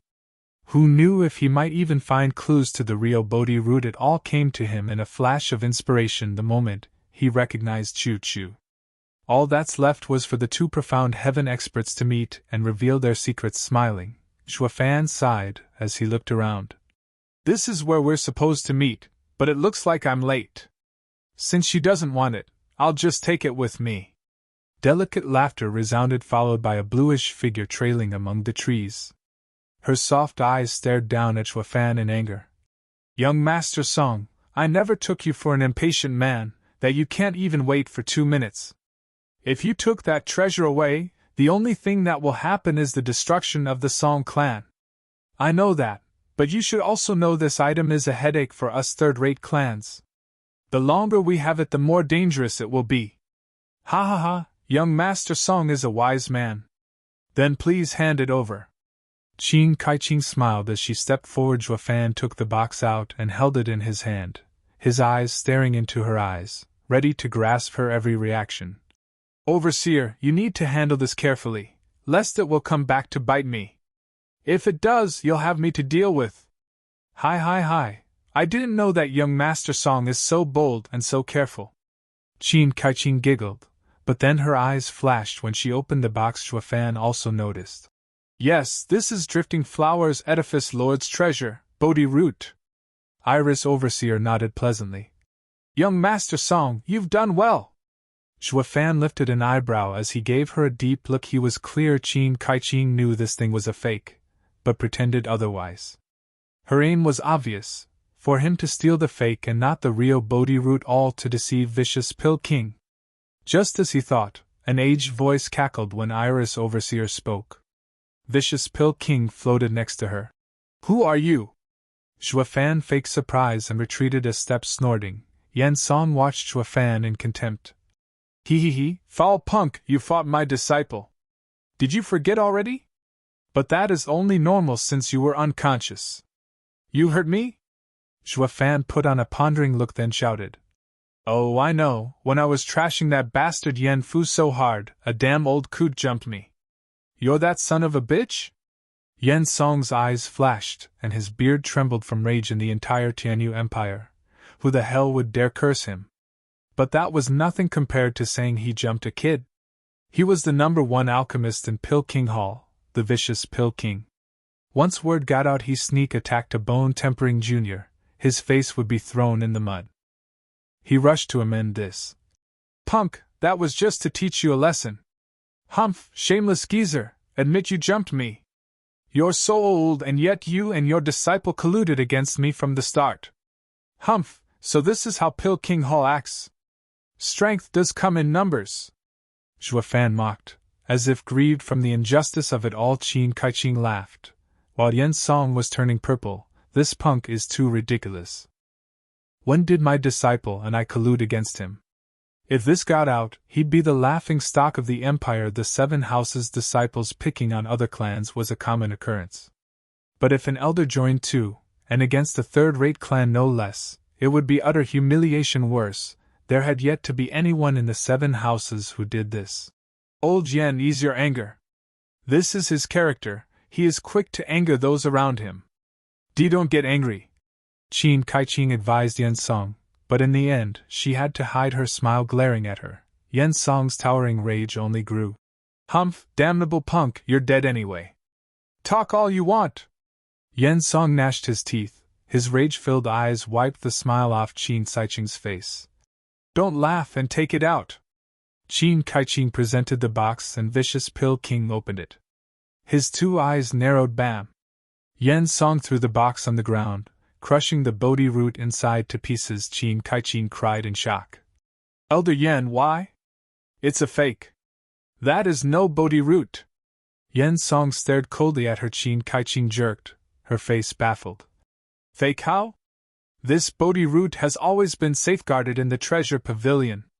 She is about to come out of seclusion, and so it doesn't make sense. Unless. Qingcheng cast her suspicious eyes on Zhuofan, treading closer with killing intent. Young Master Song, I thought you knew when to retreat even if you are not the type of man that does so. I never took you for someone who would switch items. You doubt me? Zhuofan put on a fearful face as he fled, ready to spread his wings. He now had what he wanted and uncovered her ploy. She, a woman of power, didn't do it herself and used him, a stubborn bone-tempering cultivator, so she could shift the blame on him regardless if Yan Song was duped by the fake Bodhi root or not. She would still shift the blame on him. Yan Song would then blame her for her poor choice in men and would not tell her to go for the Bodhi root again. The Bodhi root would be saved and she was free from Yan Song's coercion. And all at the low cost of a third-rate clan's kid. Wasn't this a win-win situation? Fan snorted inside as his fist tightened. Such a pity the one before her wasn't a mere bone-tempering cultivator, but one who killed Yugiki, the freak Fan. It wouldn't be long now. Chuchu would jump in, and he would then get to kill this pair. What was the Drifting Flowers Edifice's first overseer? What was the vicious Pill King? They were but a woman and a spineless coot who dabbed in poison. Killing them isn't going to be easy, but it will not be hard either. Fan's eyes flashed with bloodthirst as he licked his lips in anticipation, as if he was a demon king prepared to engage in slaughter. But then, something happened. Qingcheng, who was closing in, stopped in her tracks and launched a blue palm to Yen Song's chest. Bam! Among the loud explosion, there were even sounds of bones cracking. Yen Song was flung like a ragdoll into the air as he spat blood. Why you dare betray me? Yen Song crawled to his feet and pointed at her with rage and rancor. Fan watched her in a daze, his fists relaxing. What? Didn't Iris Overseer want me to take the fall? Fan was baffled, finding his assessment wrong for the first time. He sighed. A woman's heart is like an ocean, unfathomably deep. His guess was the most beneficial to her. But her betrayal would not only make both sides suffer, but it may lead to them dying together. Humph, Qingcheng, don't forget, your life is in my hands. Do you want to die? Vicious Pill King wiped the blood from his mouth as ice crystals formed on his chest. Qingcheng lifted her head, her mind set. Yen Song, get this straight. I am Drifting Flowers Edifice's first overseer, Iris Overseer Qingcheng. I won't have you ruin Drifting Flowers Edifice even if I have to pay for it with my life. Fan was stunned. Iris Overseer was usually calm and collected. The beautiful Overseer also did not use coarse language even against an opponent she hated. For some reason, he began to feel deep respect for her. Chapter 110 Drifting Flowers Edifice Lord, Qingcheng. Chapter 110 Drifting Flowers Edifice Lord, Qingcheng. Vicious Pill King watched the proud Iris Overseer with a critical eye, savagery dripping from his voice. Humph, a wench thinks she can kill me? You will see soon enough. Your heart has directly received my cold jade palm and your meridians must be freezing right about now. You have no way of using rainbow cloud palm. Qingcheng's eyes flashed elated and prideful. Yen Song, you've long got this coming. I may die from your poison, but it will be without regrets. Qingcheng charged towards Yen Song, her palm glowing blue as she aimed for his chest. Yen Song took a deep breath and staggered as he had to spit out more blood. Just as Qingcheng said, his yuan chi's flow was hindered. And yet, he found no reason to fear. His green beard trembled as he made an evil grin on his face. Qingcheng did not even manage to reach him before she started to tremble and vomit out black blood. The black blood was so potent that it ate through the ground when it landed. Iris Overseer swayed then fell. Qingcheng couldn't understand what was going on. He, wench, don't you know who I am? You think you can attack me that easily? Yen Song snorted. Look at your hand. Qingcheng brought her trembling hand to her eyes and discovered it had turned from white to purple. Ha ha ha, I am Vicious Pill King. Every inch of me's covered in devastating poison. You think the rainbow cloud palm is the only one thing I use to go against another profound heaven expert like you? Yen Song laughed at the sky, his sharp eyes filled with murderous intent. Humph, no one would fear me if that was the case. He, dumb broad, what a fool. I will kill you and get rid of future troubles. Despite being wounded, his palm had enough power to end a profound heaven expert's life. Qingcheng was in despair, chewing her lip in hatred and remorse. Fan watched it all with a critical gaze. He didn't join in because he knew there was only one person who could save the Iris Overseer, and sure enough, a white figure flew before the Vicious Pill King and struck. Frowning, the Vicious Pill King redirected his attack towards the white hand of the newcomer. Bam! With a loud explosion jarring to the ears, Vicious Pill King stumbled 10 feet back and spat blood. His hand was encased in ice. The white figure landed next to Iris Overseer. Her manner was filled with power and demanding respect from any who dared look at her. Sister Chuchu, why are you here? Fan still had to fake he knew she was hiding nearby. Were you always behind me? Humph, you stole from Drifting Flowers' edifice and think I could not catch up. Chuchu glared at Zhuafan. Zhuafan was startled as he gave a pretending cry. What? Sister Chuchu, you're from Drifting Flowers' edifice? Which overseer are you then? Zhuafan looked anywhere else but at her, like a child who knew he did something wrong. He tried to prove his innocence as he pointed at Qincheng. Sister Chuchu, it's not my fault, I was forced. It's her, she is your traitor. She is the one to blame, not me. Shaking her head, Chuchu held her forehead in anger. You brat, you dare say this when you don't have the courage to take responsibility? You deserve to be punished. She then leaned over Qincheng to check her wounds. It's ruined. Qincheng lifted her heavy head with difficulty as tears streamed down. Forgive me, I betrayed Drifting Flowers' edifice. Bam! Vicious Pill King cracked the ice on his hand and glared at Chuchu. Profound ranked martial art, arcane moon art. Ha ha ha, Drifting Flowers' edifice Lord Qingcheng, you finally show yourself. How is your wound, I wonder? Would you like me to ease your pain? What? Sister Chuchu, your Drifting Flowers' edifice Lord Qingcheng? Zhuafan watched her beautiful figure in stunned silence. He wasn't faking it this time. The scourge woman he met in the slums was actually Drifting Flowers' edifice Lord. What was she doing there? Since he couldn't make heads or tails of it, he pushed this question aside. What upset Zhuafan even more was that Qingcheng was called the #1 beauty in the empire. And he did witness her visage once. Who could have those impeccable features if not Qingcheng? He never questioned her identity, making him doubt if his brain had a screw loose to be this foolish. But when did I become so foolish? It was when I saw Chuchu's face. Zhuafan sighed. Even now he felt relaxed when he recalled that image. To think a woman could actually possess such charm. The him of before would never have imagined it possible. Ignoring both of their gazes, Qingcheng watched Qincheng's wound and a bottle appeared in her hand. She opened it, and the sweet smell had the two people's eyes flash with greed. Bodhi Jade sap. Senior sister, I know how much you care for Drifting Flowers' edifice. Forgive me, I failed as a lord and made you suffer. Qingcheng moved the blue veil a bit and let a drop fall on Qincheng's mouth. Qincheng's body began shining in a green hue, filled with endless vitality. Even the grass beneath her began to grow unchecked. The poison on her hand had also retreated and wasn't long before it recovered its white color. The greedy Yensong and Zhuafan gulped, their eyes fixed on the bottle. It was the second time he saw Bodhi Jade's sap's effect, and its endless vitality left him in awe all the same. Ah! No! Another drop ruined! Zhuafan lamented, considering whether or not to steal the bottle. This thought was on Yensong's mind too.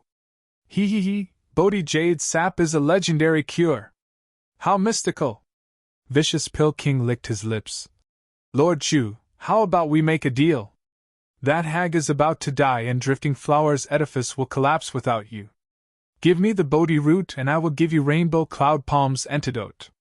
It will ensure the survival of your Drifting Flowers' edifice. Humph, Bodhi root is the basis of Drifting Flowers' edifice. Without it, Pill King Hall would run amok and Drifting Flowers' edifice would lose its place among the 7 houses. Do you take me for a 3-year-old, Yensong? Qingcheng's eyes with bone-deep hatred. And grandmother's vengeance. Ha ha ha, those old hags were narrow-minded. Served them right. Lord Chu, I advise against making the same mistake. Vicious Pill King laughed in mockery. Qingcheng tightened her fists. Iris Overseer gasped a few times and got up weakly, her pale face glaring at Yensong. Qingcheng, I wounded him and now he can't use profound ranked martial art. Together, we can end this geezer. But senior sister, what of the poisoned overseers? Pain laced her gaze, but soon her focus recovered. Iris Overseer said, Everything is for Drifting Flowers' edifice's future, even the death of all overseers. Qingcheng, attack! Qingcheng was still reticent as Qincheng shouted. Qingcheng, we will never get the chance to kill this old dog again. We won't get revenge for grandmother. Qingcheng woke up and her eyes became increasingly colder. Song Yu, stand aside! Qingcheng's bitter voice came out. Shui Fan meekly got out of their way. He was now watching the bustle and waiting for the perfect moment to strike. None of them were on guard against the second-layer bone-tempering cultivator. He, fight, fight! Die all of you and let yours truly reap the rewards. Shui Fan had a twisted grin squinting. Vicious Pill King watched the two's determination and his hand rested on the gourd at his waist. Lord Chu, think it through. Don't regret it later. Humph, I will regret it for all my life if I don't kill you now. Qingcheng snorted as she and Iris Overseer charged towards Yen Song. In this 2-against-1, Yen Song, who couldn't use profound ranked martial art, was at a disadvantage, but he wasn't panicking. His knuckles were white as he gripped against his gourd boom. A sudden purple lightning struck, stopping the two women. Vicious Pill King frowned as he turned his head towards the newcomer.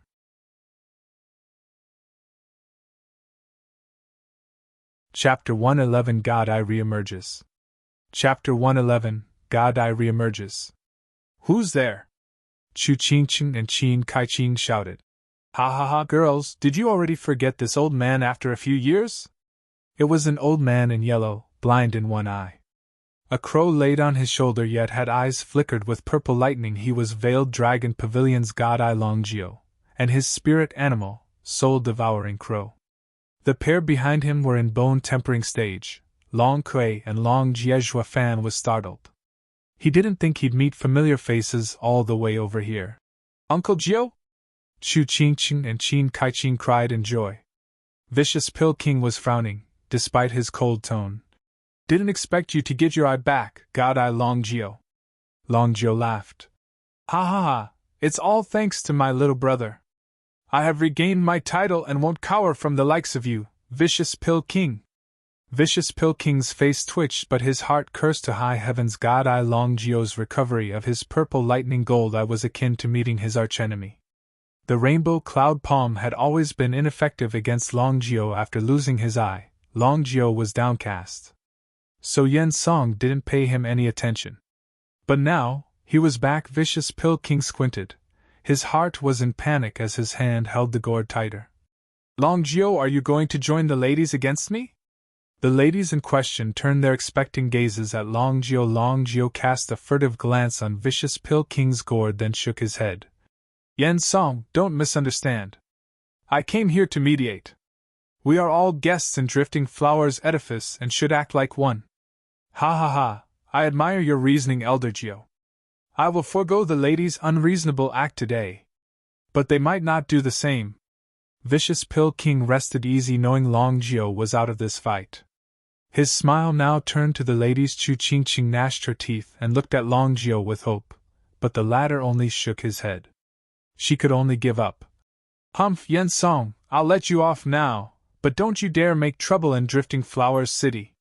He, that depends on how Lord Chu receives guests. Vicious Pill King snickered and flew away. They all breathed easier seeing him leave. Even the ladies. They may have been shouting kill and attack, but against an opponent like Yen Song, they were extremely tense. Uncle Jio, why did you stop us? Did you forget grandmother's revenge? Qingyun complained, but Qingcheng grabbed her shoulder. Senior sister, you misunderstood Uncle Jio. He saved us. Longjio sighed, his voice dignified. Girls, I am the one who knows Vicious Pill King Yen Song the best. He is worse than you, geeky. Fighting him would only end in you dying for nothing. But didn't I hurt him? Qingyun retorted. Longjio spoke gravely. Qinger, did you notice his gourd? Qingyun shook her head. We have met countless times but never saw him carry one until now. He must be carrying it for some ulterior motive. Vicious Pill King is rampant and arrogant, but his heart is so spiteful that not even you geeky dared mess with him. You were at grave risk today. But Uncle Jio, is there no way we can deal with that old dog? Qingyun wasn't willing to give up. Longjio smoothed his beard. Hard to say, unless my little brother was here. He is sure to have a way. Your little brother? Qingcheng and Qingyun asked. Shui Fan raised an eyebrow. He can't mean me, right? Long Kui's mood was foul at Longjio's words. Uncle Jio, why bring that brat again? He only killed Yugiki and yet you brag about him on and on for the past few months. Many from Veiled Dragon Pavilion are starting to think you aren't just brothers. Hee, little Kuei, are you jealous? Who in your generation could have accomplished the feat of killing that rotten bastard? Even taking him as my ancestor wouldn't be an exaggeration. What's more, we became brothers.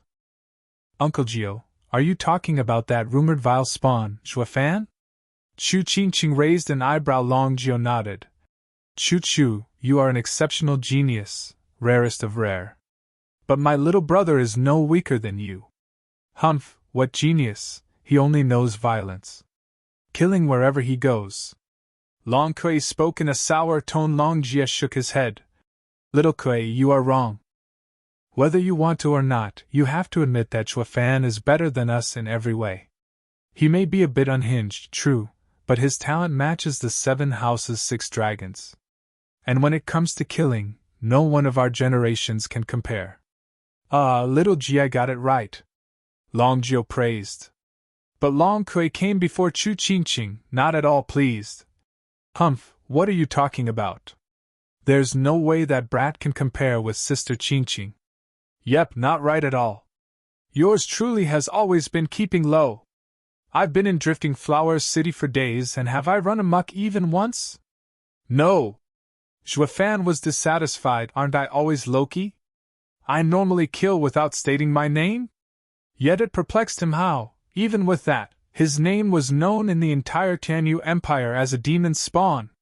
The only one that I am known to have killed was Yugiki, which happened as though it was on a grand display, so of course everyone knew about me from that incident. But the rest should not be tied to my name. He thought of himself as a rational and calm person, but to others, his every move, every gesture, was filled with arrogance. Qingcheng held Long Kuei's hand and looked at Long Jio in hope. Uncle Jio, Zhuofan truly has the power to kill Vicious Pill King? Long Jio shook his head. I am not sure, but from what I can guess, Vicious Pill King's ending would only come at the hands of my little brother Zhuofan. I'm starting to get curious about this matchless genius. Qingcheng's eyes roamed around in thought. Next, Qingcheng settled Long Jio's party in the Drifting Flowers Edifice. Zhuofan wanted to use the chance to bail, but before he could do anything, Qingcheng grabbed him by the neck and dragged him back to Drifting Flowers Edifice like a chicken. The moon hung above in the quiet night. Many guests were resting, except for a lamp still burning in a small room. 5 people were gathered: Qingcheng, Peony Overseer, Iris Overseer, Xiao Dandan, and Zhuofan. In other words, Zhuofan was the only outsider here. I'm finished, kaput. Zhuofan lamented. 1 wrong move and 3 profound heaven experts would jump him. Peony Overseer was watching Zhuofan with suspicion. Why has the Edifice Lord brought a nobody to Drifting Flowers Edifice? While Xiao Dandan's eyes rested on Zhuofan for a long time. Zhuofan humiliated her once, but for some odd reason, she didn't hold it against him. What are you looking at? Never seen a man before? Zhuofan was annoyed and snapped. Xiao Dandan shivered and stepped back. Impudent. Peony Overseer's fiery temper broke out as she cursed him. You rude brat, where do you come from that allows you to speak like that in my Drifting Flowers Edifice? Don't you know where you are? Who cares, just don't let that crafty and arrogant lass have such a hot gaze for this handsome man. What hot gaze? Peony Overseer was startled, pointing at Xiao Dandan. Zhuofan stuck out his chin and cursed. Look at her eyes, they are clearly undressing me. Can't you see me wearing clothes?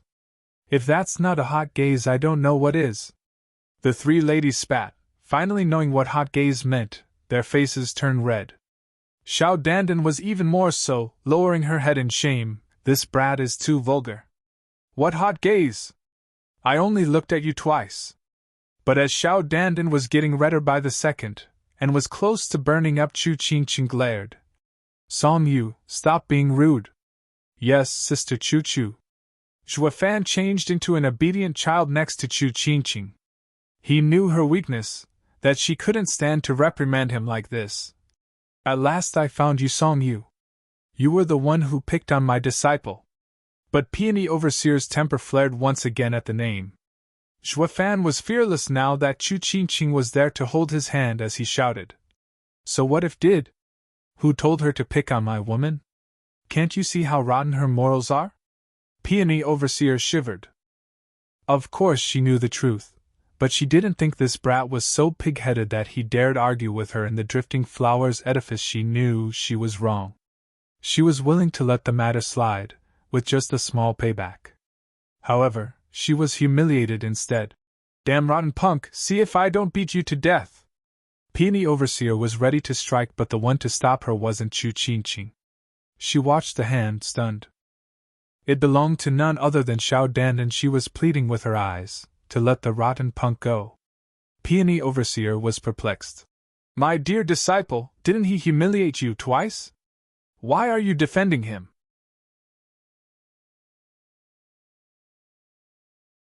Chapter 112 The Strongest House, Regent Estate.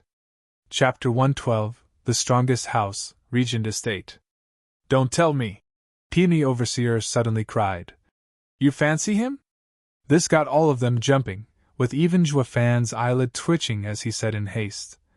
Hey, think what you like, but be careful of what you spout. You're Peony Overseer, for crying out loud. You can't just go around spreading rumors and damaging my name. Do you even have a reputation? Why do you sound like you're the one losing out if my disciple likes you? Peony Overseer was furious. How could Dan like a reckless and impudent brat like him? But now his words set her temper off. What's wrong about my disciple that you find unacceptable to you? In a fit of anger, Peony Overseer's rage shifted from her blind disciple to enforcing marriage on Fan. By the looks of it, it may even come to fighting if Fan kept refusing. Dan was red as a tomato, but was also let down by Fan's reaction. She cried, Master, that's not what I mean. Stop rambling. Then what do you mean? Peony Overseer looked with askance at her, and resentful of her attitude looking up at Fan, Dan muttered. I only thought he is a rarity in this world, sticking out for that lady and standing against Drifting Flowers Edifice. The world actually has another man willing to sacrifice himself for a woman. Him? A good man? Peony Overseer mocked. It is fine to be hot-blooded and reckless if he had Fan's strength, but he is weak and still has the nerve to offend the 7 houses. He is just suicidal. If he had offended any other house besides Drifting Flowers Edifice, he'd be lying cold on the ground by now. He was fortunate to meet Edifice Lord who saved him, or Yen Fu would have killed him. Yes, last time it was Qingcheng who saved young Master Song. Iris Overseer raised an eyebrow. Qingcheng nodded. That was pure coincidence. Once I got back, I would mention it to Peony Overseer and to rein in her disciple, not to stir up trouble. Drifting Flowers City is the only place where women have the last say in things. I don't want for women to fight against each other here. Yes, I will be sure to rein her in. Peony Overseer rushed to make a bow to Qingcheng and pulled Dan to do the same. Qingcheng dismissed it. It's all in the past. We have gathered here tonight for one purpose, the theft of the treasure pavilion. Qingcheng turned to Iris Overseer and Fan. You too, explain what happened. Fan was indifferent in his retelling, yet he didn't miss a detail. I am the victim here. Go punish her. Peony Overseer and Dan cried in shock. Who'd have conceived it possible Iris Overseer was a traitor? Qingcheng saw anger in their eyes and urged. Don't be anxious. Iris Overseer hasn't truly defected from Drifting Flowers Edifice. She knew I carried the Bodhi root with me at all times, yet still sent Song Yu to steal it. The two calmed down somewhat, but Peony Overseer still said, Senior sister, why have you been staying silent? I'm dying to know your side of the story. Rolling her eyes, Iris Overseer sighed. To be honest, Yen Song struck me with the rainbow cloud palm when I was returning to Drifting Flowers City 3 months back. What, you're also poisoned? Peony Overseer was worried. That means close to half of our overseers are poisoned. Humph, half? Shaking her head, Iris Overseer had a hardened expression. Of the 15 overseers, that old dog got to 14, forcing them to obey his orders. The only one safe is you, Peony Overseer. What? The shock was understandable. It wasn't long before vicious Qingcheng got his hands on the entire Drifting Flowers edifice. So that's why Yen Fu kept saying Drifting Flowers edifice is his.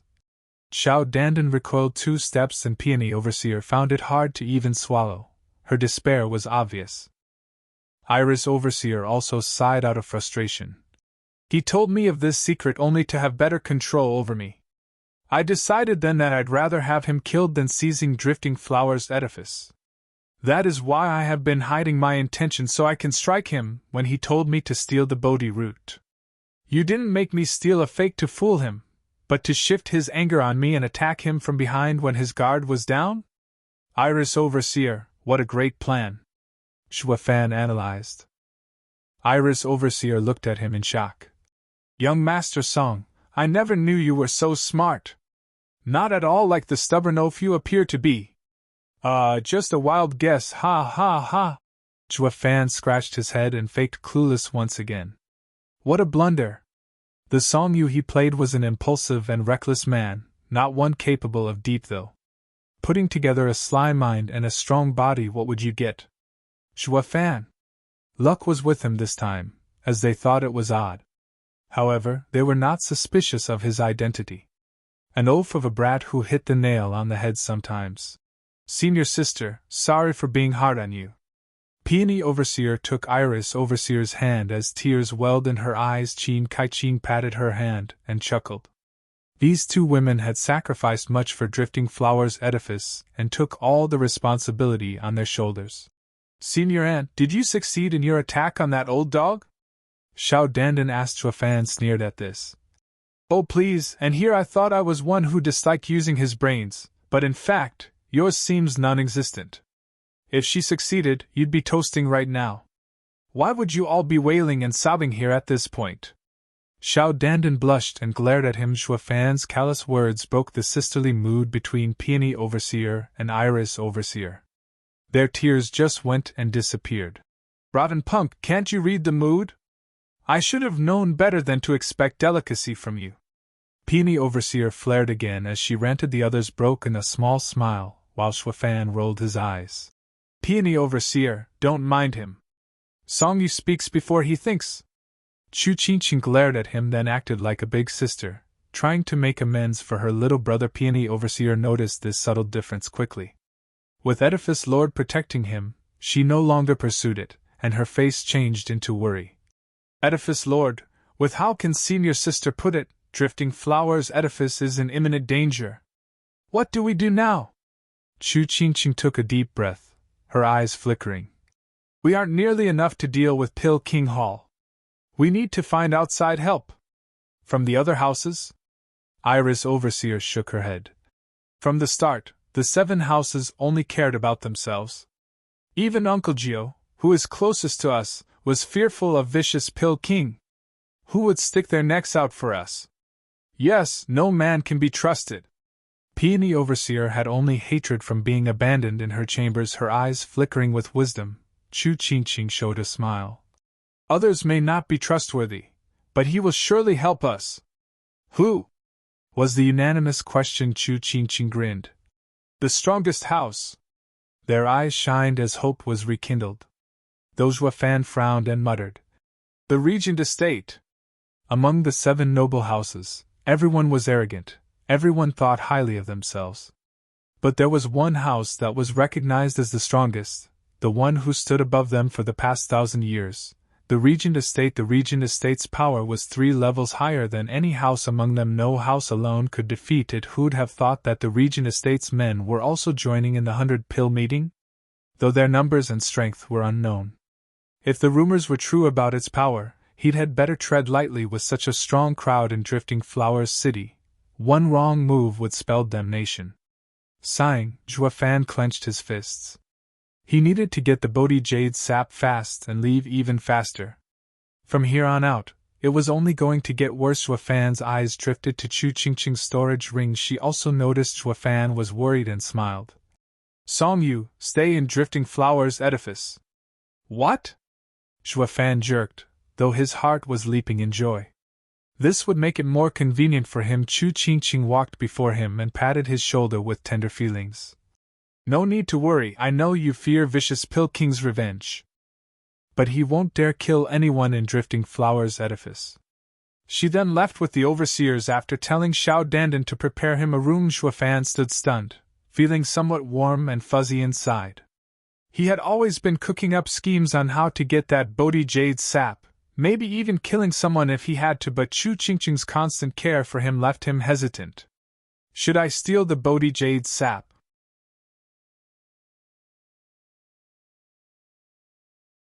Chapter 113 Royally Arrogant, Huangpu Qingyun. Chapter 113 Royally Arrogant, Huangpu Qingyun. The night passed and Xuefan walked out of his room. He was welcomed by the warm sun, yet his eyes were cold as ever. After a thorough analysis, he came to the decision to strike. Tonight was his best chance to steal her Bodhi Jade sap. When Qingcheng was alone, the best case was if it all went smoothly. If not, it couldn't be helped. He wouldn't shirk from killing if it'd get him the medicine. He was the demonic emperor, and not even a woman could stand in his way. Xuefan took steps towards Qingcheng's room. From his gait, one could even see a certain growing resolve, but the closer he got, the stranger he felt. Why were there so few people in Drifting Flowers Edifice? Not even the guests were around. Make way, make way!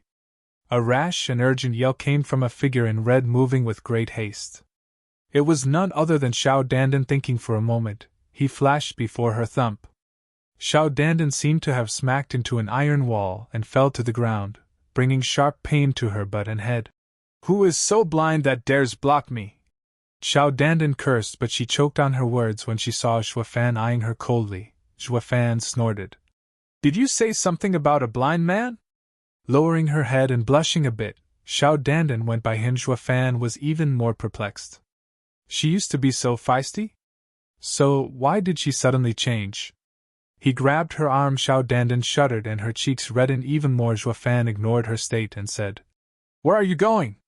Why is Drifting Flowers Edifice so quiet? Where is everyone?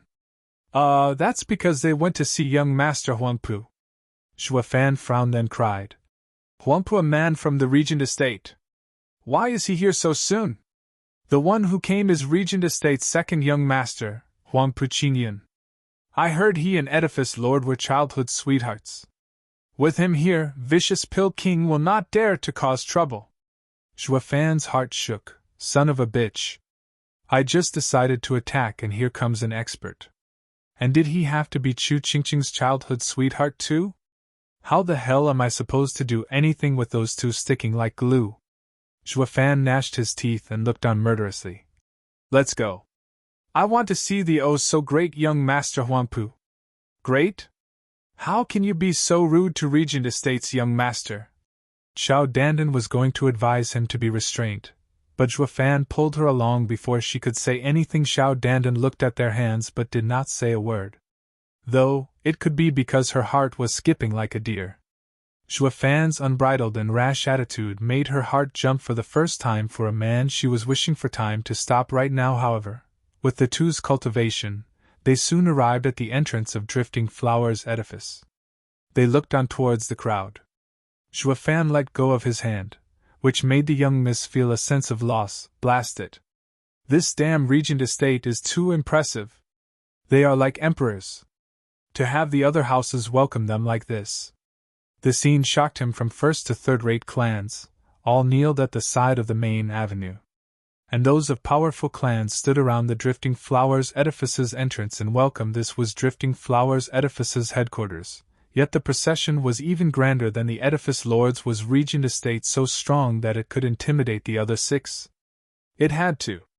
With how arrogant and belittling the seven houses were, they would never accept such a loss of face. His face turned grave. Xuefan's eyes were like a hawk, watching further ahead. In the middle of the street, a yellow sedan chair appeared before his eyes. This sedan chair was plain, with but 4 people lifting it. They were all Profound Heaven experts. Curses to high heaven. Profound Heaven experts? The other 6 houses have them as elders and you freaking use them as porters. Xuefan's face twitched, and his fist tightened. Though the 4 Profound Heaven cultivators just broke through, that was beside the point. What was important was that Regent Estate's power was incredible. The rumors didn't do them justice.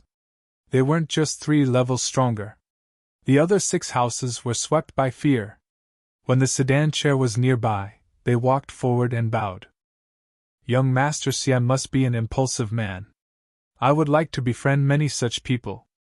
Huangpu Qingyun walked to Xia Tianyang and rested his hand on his shoulder. Second young master. Jian Suifeng was panicking. Huangpu Qingyun gave a reassuring glance, then smiled brightly at Xia Tianyang, although his tone was frosty. I like straightforward people like young Master Xia the most. I would have grown tired if all I saw were fawning types, ha ha ha. The moment Huangpu Qingyun's hand touched Xia Tianyang's shoulder, he felt an overwhelming pain spread through his body. He could not move, only managing to gnash his teeth from pain and stand straight as an arrow. Pleased with the lesson, Huangpu Qingyun let go and laughed as he left with a group of faunas behind him. Jian Suifeng sighed. Tianyang, why do you act like this? I told you that Regent Estate's men are proficient in grasping the hearts of the people. Anyone who disobeys them suffers in the end. 8th Elder, I now understand Ninger's feelings at that time. I never knew the Sword Marquis' abode would see this day. Sweat was dripping down Xia Tianyang's face. I will remember this, Huangpu Qingyun. The day will come when I will pay in kind. Jian Suifeng shook his head. For thousands of years, Regent Estate stood atop the 7 houses. Even if you are unwilling, all you can do is bear it. While this scene played out, none of them noticed Zhuo Fan standing in a corner, watching closely. His eyes were cold and his fists were clenched. Song Yu, what's wrong? Your face is scary. Xiao Dandan asked. Zhuo Fan shook his head. Nothing. What will you do if your sisters are picked on? She watched him, amazed, hearing a mild tone from him for the first time. Depends on who it is. I will take some of my sisters to deal with normal people, or tell my master if it involves the 7 houses. Humph, what will be the point of that? Zhuo Fan squinted as he showed naked killing intent. I, on the other hand, will crush anyone to dust for picking on my brother. His icy tone left Xiao Dandan shivering. She looked as if she didn't recognize him.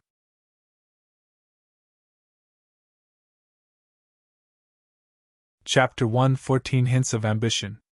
Chapter 114 Hints of Ambition. Drifting Flowers Edifice's guest hall was packed with delicacies and food for a feast.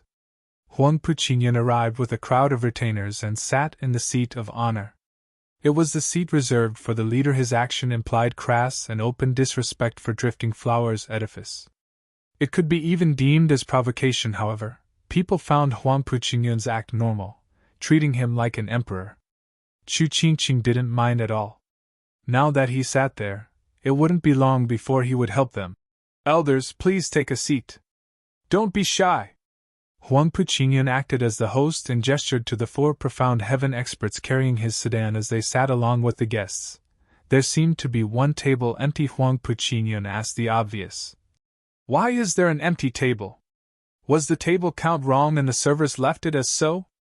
Clear of his intention, Vicious Pill King snickered evilly. Second young master, it belongs to Sword Marquis' abode. He must be running late with important matters. If it is irksome, second young master, we might as well remove it. Everyone watched him coldly. Vicious Pill King was simply adding insult to injury. Everyone in the hall saw Huangpu Qingyun attack Xia Tianyang from getting on his bad side. It was obvious that Xia Tianyang was now taking care of his wound and did not come. They all guessed that this second young master was still irritated and brought up this topic. It is fine if you don't want to irk the second young master, but as a man from the 7 houses, must you go so far to pour oil over the fire and present the chance to shame Sword Marquis' abode? And Huangpu Qingyun wasn't one to miss it. Elder Yan is right. The empty table is bothersome. Remove it from sight. Second young master, Sword Marquis' abode is one of the 7 houses. Even absent, their table should remain. Sir's conduct of disgracing them might earn Sword Marquis' abode's displeasure. Longjio stood up, no longer having the patience to sit by and watch. Vicious Pill King squinted. And? You think the Sword Marquis' abode would start a war over a table? This is not a matter of boldness, but the 7 houses' sanctity. The 7 noble houses shouldn't hold each other in such contempt. Humph, nice speech. Then let me ask you, Elder Geo, in whose domain again did my elders get killed? This time, it was Hell Valley's 5th elder who laughed coldly. He, I have no problems with anyone if no one gives me problems. Hell Valley dug its own grave. You got yourself to blame for that. What did you say, you blind old dog? 5th elder snapped and slapped the table. Long Geo squinted, staring back without fear. The feast had become a ticking time bomb ready to explode. They would have long had trade blows if not for this place being Drifting Flowers Edifice. People, please calm down. This is neither Veiled Dragon Pavilion nor Hell Valley. It is not a stage for you to settle your grudges. Lin Zetian wiped his sweat, as he urged. If not for Drifting Flowers Edifice, then for the 2nd younger master. Restrain yourselves. The two turned their attention to Huangpu Qingyun. He was smiling slightly, but his eyes were anything but pleased. As if to remind them this was his welcoming feast. You dare cause trouble at my feast? The two muttered and cupped their hands towards him before sitting back down. Huangpu Qingyun laughed. That's better. The 7 houses are one big happy family. There's no need to argue over a table. Moreover, this is Drifting Flowers Edifice, and it is their decision if the table stays or not. Huangpu Qingyun turned his stare to Qingcheng, who nodded. Sword Marquis Abode is Drifting Flowers Edifice's guest, and should have a table. Frowning slightly, Huangpu Qingyun's eyes flashed with disappointment, but laughed nonetheless. All will be done as Qingcheng said. This is your domain after all. Thank you, Qingyun. Qingcheng nodded curtly, not detecting Huangpu Qingyun's change in expression. Meanwhile, the vicious Pill King had an evil smile at her expense. Humph, dumb broad. You have no clue of the 2nd young master's intention. Drifting Flowers Edifice deserves what's coming to it. Then the table will stay, he declared, but when Huangpu Qingyun saw 2 figures passing by, he smirked. However, it's only an empty table. The two outside, how about you come join me for a drink? Zhou Fan and Xiao Dandan were about to go to their rooms when they heard his shout. Xiao Dandan was distraught over what to do and looked at Zhou Fan since the guest hall was filled with elders. This was something the cherished disciple of Peony Overseer had never participated in. Then, she secretly laughed at her as she took a look at Zhou Fan. If she, a Drifting Flowers Edifice disciple, panicked, what about him? Who was a third-rate clan's young master? Meanwhile, Zhou Fan was completely opposite. He was cool as a cucumber, taking her hand as he walked with a steady gait. Does this man fear no one?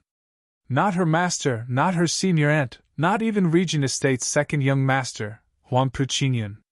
In a blink, Xiao Dandan was charmed as she looked at Zhou Fan. She didn't seem to wake up from her charmed state even when they were standing in the middle of the guest hall. Her love-struck gaze was there, open for all to see. 2 sudden killing glares landed on the two. Xiao Dandan shuddered and found one to be from Mary Woods' Lin Tianyu seated next to Lin Zetian, the other from Yan Fu sitting next to Vicious Pill King. Their lips moved yet no words came out. But the word they mimicked was the same, slut. They would have long shouted curses if it were not for Huangpu Qingyun's presence sizing the couple up. Huangpu Qingyun laughed. What a perfect match. Could you introduce yourselves? I am Xiao Dandan from Peony Edifice. Greetings, 2nd young master. Xiao Dandan was tense in her greeting. Zhou Fan raised an eyelid and stated, Sun Yu from the Song clan, a third-rate clan of Night Rain City. Third-rate? Huangpu Qingyun raised an eyebrow. Such a rare occurrence for a third-rate clan young master to become Drifting Flowers Edifice's son-in-law. People, please sit there. The hell, son-in-law? When have I become Drifting Flowers Edifice's son-in-law? Zhou Fan was in deep thought to only be jerked awake by Xiao Dandan, who had reddened cheeks. Qingcheng stood at once. Qingyun, you can't? That is Sword Marquis Abode's table. It is not for juniors. Yes, 2nd young master, they do not qualify to sit there. Peony Overseer stood as well, paid her respect to Huangpu Qingyun, then berated the two. What are you two standing around for? Leave. Huangpu Qingyun waved his hand, his face became gloomy. Qingcheng, I agreed to not take Sword Marquis Abode's table, but now, I can't even have 2 guests? You are slighting me. Qingcheng stammered. She watched Huangpu Qingyun's cold face and realized she no longer knew him. Zhuofan understood at once. If a third-rate clan young master and Drifting Flowers Edifice's disciple took that table, it would bring utter humiliation to Sword Marquis' abode. Huangpu Qingyun was doing it on purpose, differentiating between those who fawned over him and those who disregarded him. The problem revolved around a mere table, but it was an allusion to a question of obedience. Looks like Regent Estates people are a cut above the 6 houses, and so is their appetite. They want to unify the 7 houses. I need to move fast and secure some elders for the Luo clan. When the 7 houses unite, the Qianyu Empire will be plunged into chaos. Zhuofan didn't wait for their argument to finish as he already sat at the table. The people were stunned. What gall the brat has! This will be a shame for Sword Marquis' abode. Kid, you better be careful where you sit, lest you invite death. Long Jio warned him with a cold eye. Zhuofan watched him calmly. Grandpa Jio, be careful to not have your clan ruined with what you say. The people were twitching. He doesn't have just gall, he's mad. He even threatened Veiled Dragon Pavilion's Long Jio. Only Huangpu Qingyun watched Zhuofan with admiration. Besides shock, he could now see how a third-rate clan young master became Drifting Flowers Edifice's son-in-law. Long Jio's eyes shivered from emotion and shock. After a long time, he cupped his hands in gratitude. Thank you, young master, for reminding me. Then sat quietly. This caused an even bigger shock. Not only was Huangpu Qingyun and his experts startled, even Long Jie and Long Kui next to Long Jio were perplexed. The Grand Elder Jio of Veiled Dragon Pavilion was cowed by a nameless brat. How is this possible? But no one noticed. Long Jio was moved to tears. His soul-devouring crow was also flapping its wings in excitement.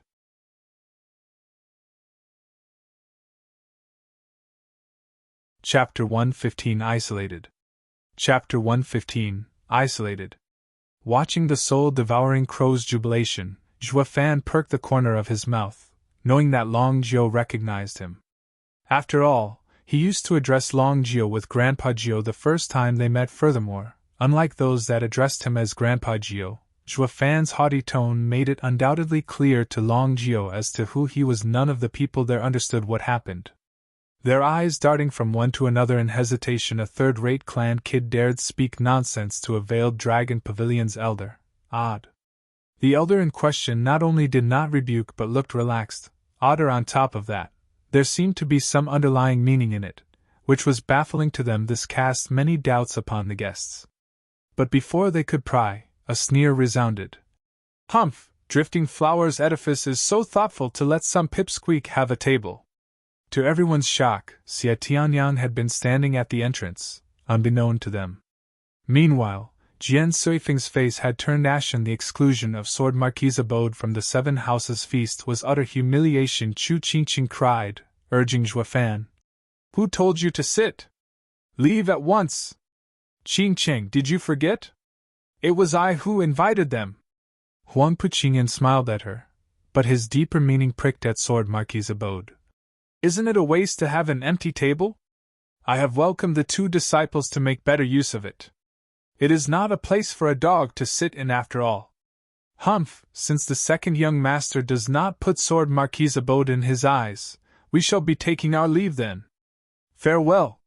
Xie Tianyang waved his sleeve and left. This time, Jian Suifeng didn't stop him, going after him with a stern face. There was no compromise when it came to the matter of Sword Marquis' abode's dignity, even if it meant offending the other 6 houses. Qingcheng became anxious. It was Huangpu Qingyun who did this, but Drifting Flowers Edifice was the host. With Xie Tianyang returning humiliated, wouldn't Sword Marquis' abode put all the blame on Drifting Flowers Edifice? In this moment of crisis, Drifting Flowers Edifice should be making friends, not offending others left and right. Young Master Xie, please wait. This is the fault of our Drifting Flowers Edifice, please forgive me. I will be arranging a table shortly to apologize. Qingcheng cried in panic. Xie Tianyang paused and turned. Qingcheng was willing to lower herself and apologize. This was enough for Sword Marquis' abode to keep their dignity. It wouldn't be proper to be obstinate, however. Noticing Huangpu Qingyun's mocking grin, Xie Tianyang's anger flared and spoke coldly. Edifice Lord Chu, since you have the powerful Regent estate to lean on, you needn't degrade yourself. I am unfortunate to say that the small and meager sword Marquis abode cannot accept your apology. Xie Tianyang left this time for good. Qingcheng sighed. How could she not get his meaning? Drifting Flowers Edifice chose to rely on Regent estate in their hour of most desperate need. This in turn alienated the other houses. She didn't know if this was the right path, but she began to feel that Drifting Flowers Edifice was becoming more and more isolated. Even their longtime friend, Longjio, could only sigh at this. If she couldn't even preserve the dignity of her guests, what's to have them return a second time? Huangpu Qingyun was immensely pleased and showed it in his smile. His eyes drifted to Vicious Pill King, who nodded and showed a crafty glint. Shuafan took it all in and cried inside, "Damn it! This is Huangpu Qingyun's plan. To isolate Drifting Flowers Edifice." When Drifting Flowers Edifice was gone, the next to follow would be Sword Marquis Abode and Veiled Dragon Pavilion, who refused to acknowledge their might. And when the 7 houses were under one banner, the Luo clan would fall. Shuafan squinted his eyes as he yelled, "Brother Xie, there are more seats here. If you do not mind, let's squeeze together and join the feast." "Humph, an insignificant noisy brat dares call me brother? Are you freaking worthy of it? Sitting next to you would throw the 7 houses' honor down the drain." Xie Tianyang snorted inside as he clenched his teeth. This rotten Drifting Flowers Edifice has gone too far. Since when can a third-rate clan kid yell at me? Xie Tianyang didn't even turn around, so Shuafan scratched his nose as he shouted, "Coward, are you that scared of sitting next to me?" The fierce tone rang in everyone's ears. Everyone was dazed, even Huangpu Qingyun. They were too out of it to even react. Blast it! This punk is a madman among lunatics. The nerve of this brat! He first threatened Elder Gio, and now he was calling Sword Marquis Abode's young master a coward? Did he yearn for death that much? Elder Gio didn't retaliate because of seniority. With his power, striking against a junior in front of everyone would be too shameful, while Xie Tianyang was a rash youth. You think he'd let you off after this public humiliation? The Drifting Flowers Edifice won't say anything even if you do end up dead. Iris Overseer held her forehead, Peony Overseer sighed. Qingcheng gnashed her teeth with tightened fists. She was itching to tear him to pieces, this rotten brat. Here he goes again, thinking with his brawn. Vicious Pill King's disciple and Mary Wood's disciple were enjoying the show with cold smiles. "Edifice Lord Chu, this is too much even if you rely on Regent estate. Do you want to slight Sword Marquis Abode so much?" Jian Suifeng snorted in anger as his body exudes power. Qingcheng rushed to defuse the misunderstanding. "Please calm down, 8th Elder. This is a misunderstanding. This child speaks without thinking. I will deal with this personally." Qingcheng glared at Shuafan and berated. "Song Yu, what are you waiting for? Apologize." A small smile played on Shuafan's lips as he looked at Xie Tianyang's back shivering. Xie Tianyang turned around jerkily, eyeing Shuafan with rage, but also shock. He then strode before Shuafan. "Young Master Xie, please, he is but a child. Please don't lower yourself to his level." Qingcheng was nervous, yet Yuanqi gathered in her palms. She would have no choice but to interfere if Xie Tianyang moved in for the kill. Xiao Dandan jumped in front of Shuafan as she nervously said, "Young Master Xie, he is my fiancé. What of Drifting Flowers Edifice? His error will be dealt with by Drifting Flowers Edifice. Please don't let anger control you." Ignoring her, Xie Tianyang only calmly walked to Shuafan's table. However, outside of everyone's expectation, the two didn't jump at each other's throat. Xie Tianyang just landed his butt on the chair next to Shuafan and poured himself a drink before downing the glass. Then, stared at Shuafan's face, not fully convinced as he laughed. "Ha ha ha, good wine! Of course! Drifting Flowers Edifice's wine is made by the young and charming ladies. Since you're here, brother, let's have drinks all round." Shuafan filled his cup and Xie Tianyang nodded, sitting there as if nothing happened. Everyone's eyes were bulging out of their sockets. Even Jian Suifeng was dumbstruck. Xie Tianyang's reckless temper flared even before the likes of Huangpu Qingyun from the Regent estate. Why was he casually drinking wine with a man who just cursed him? He didn't understand, the others even more so. Having the show cut short, the others were stunned. Qingcheng was also dumbfounded, her hands relaxing. She couldn't understand what trick Shuafan pulled to calm Sword Marquis Abode's young master's anger. "Xie Tianyang, didn't you say sitting at that table is beneath you?" Huangpu Qingyun was disappointed as he spoke, coldly laughing. Xie Tianyang waved off his reproach. "I do, but not with a brother who I appreciate." Xie Tianyang and Shuafan clinked glasses just like drinking buddies. Jian Suifeng awkwardly sat next to Xie Tianyang, not quite able to wrap his head around his young master. "Tianyang, you? Ha ha ha, 8th elder, sit. Sharing a table with this brother will not disgrace Sword Marquis Abode in the slightest." Xie Tianyang waved his hand, pulling Jian Suifeng to sit. Jian Suifeng watched Shuafan, befuddled. Seeing peace restored, Qingcheng relaxed also. Her pretty eyes landed on Shuafan with gratitude. Shuafan raised a glass in her honor and lifted an eyebrow. Qingcheng glared at him, but they held no anger. It was the same as when a big sis smacked her little brother over the head, a love tap. "Qingcheng!" Huangpu Qingyun's eye grew cold, severely irked by Shuafan's action of diffusing the conflict between Drifting Flowers Edifice and Sword Marquis Abode. However, Qingcheng did not notice. "So," she urged, "Qingyun, it was hard to gather all the 7 houses before the 100 pill meeting, as you can see. So, don't be so hard on young Master Xie." "Ha ha ha, how could I?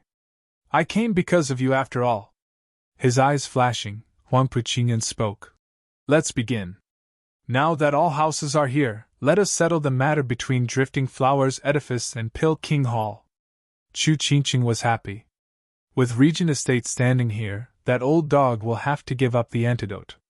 What she didn't know, however, was that vicious Pill King was also anticipating this.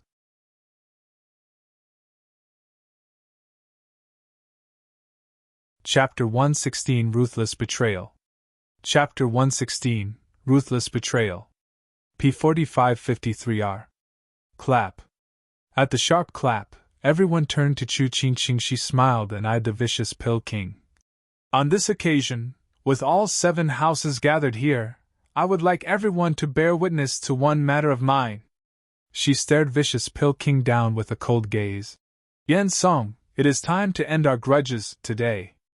"Ha ha ha, what grudges do you speak of? I do not understand. Have I perhaps turned up uninvited?" Vicious Pill King stroked his beard, squinting. Qingcheng continued. "Yen Song, stop faking it. The elders of the 7 houses are here, and so is Regent Estate's 2nd young master. You won't leave this place until you give up the Rainbow Cloud Palm's antidote."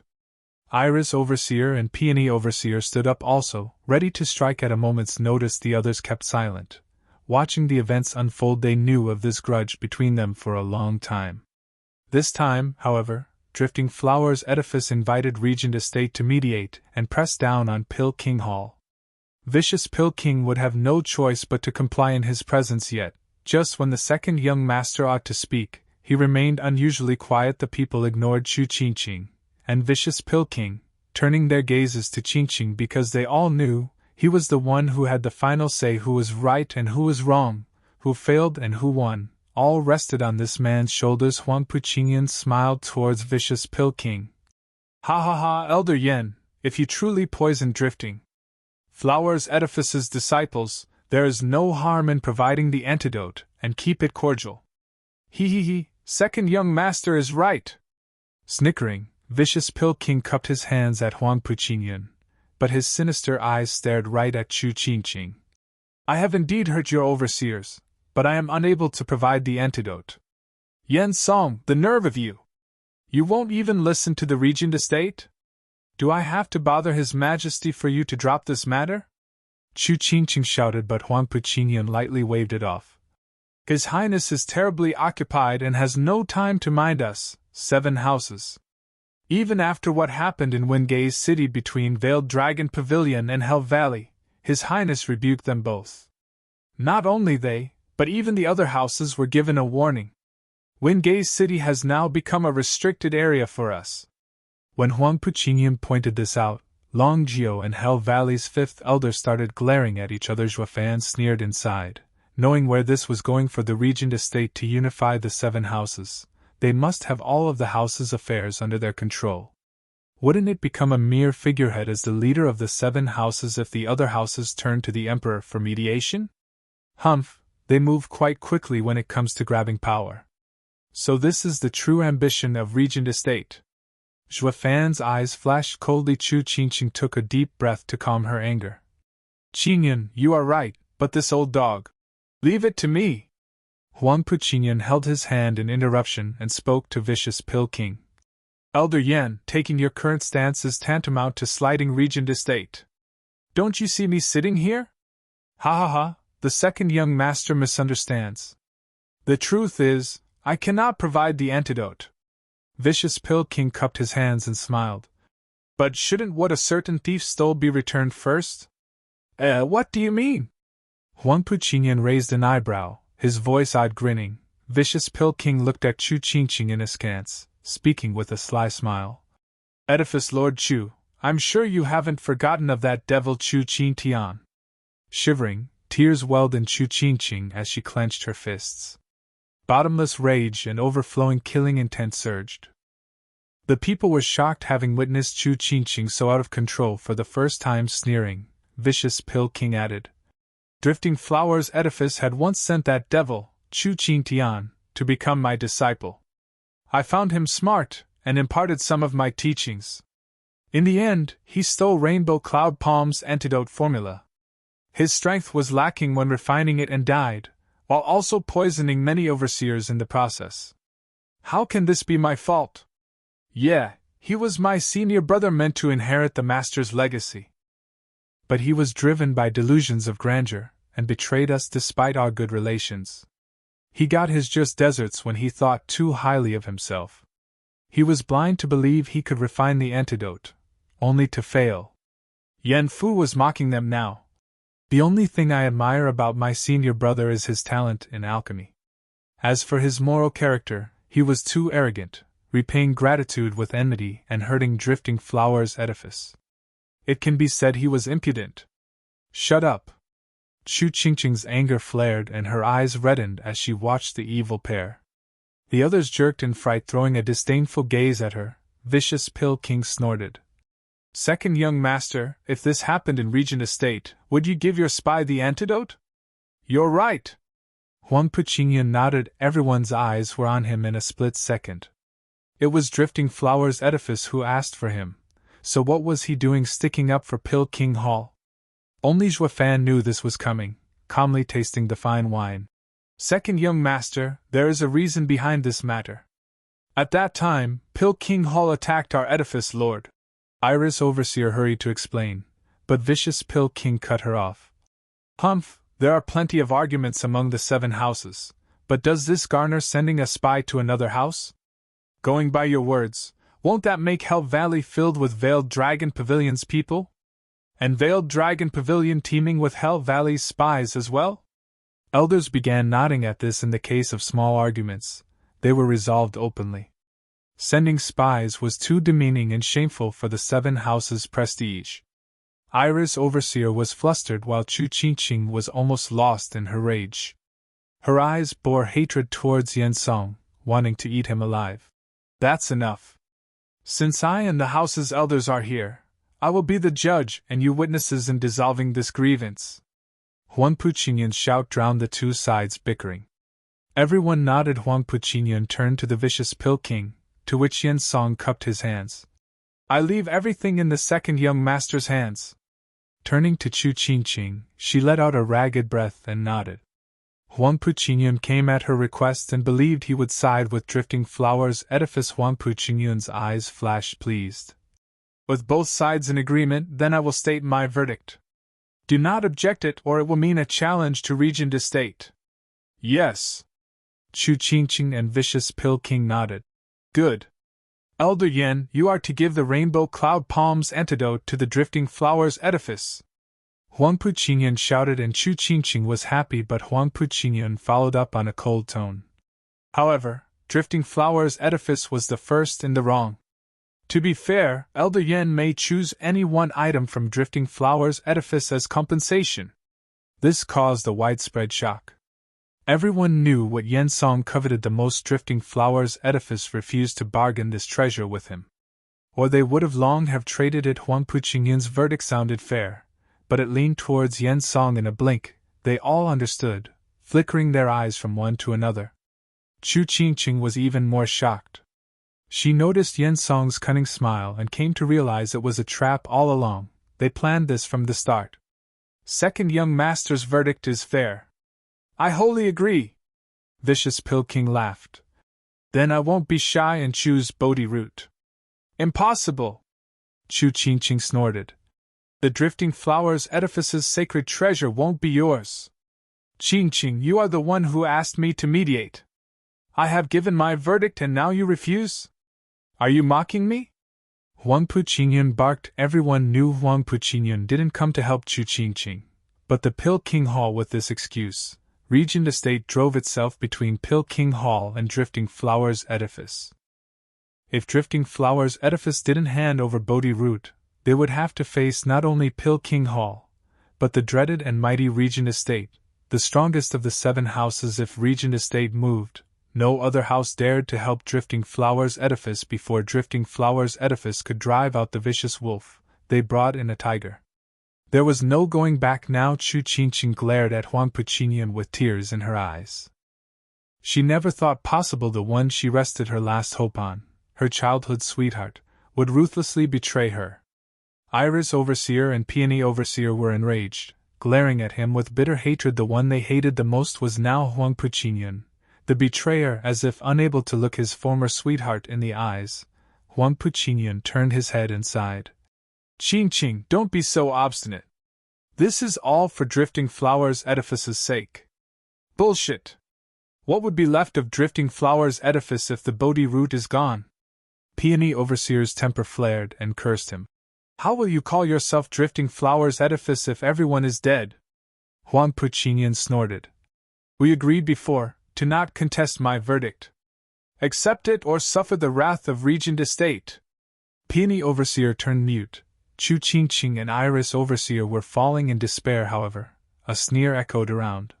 Young Master Huangpu, if my ears didn't fail me, you said you came to mediate and let the elders bear witness. Now that you have given your verdict, isn't it the elders' turn to judge its fairness? This shocked everyone, turning to find the brazen man who dared contest Regent Estate.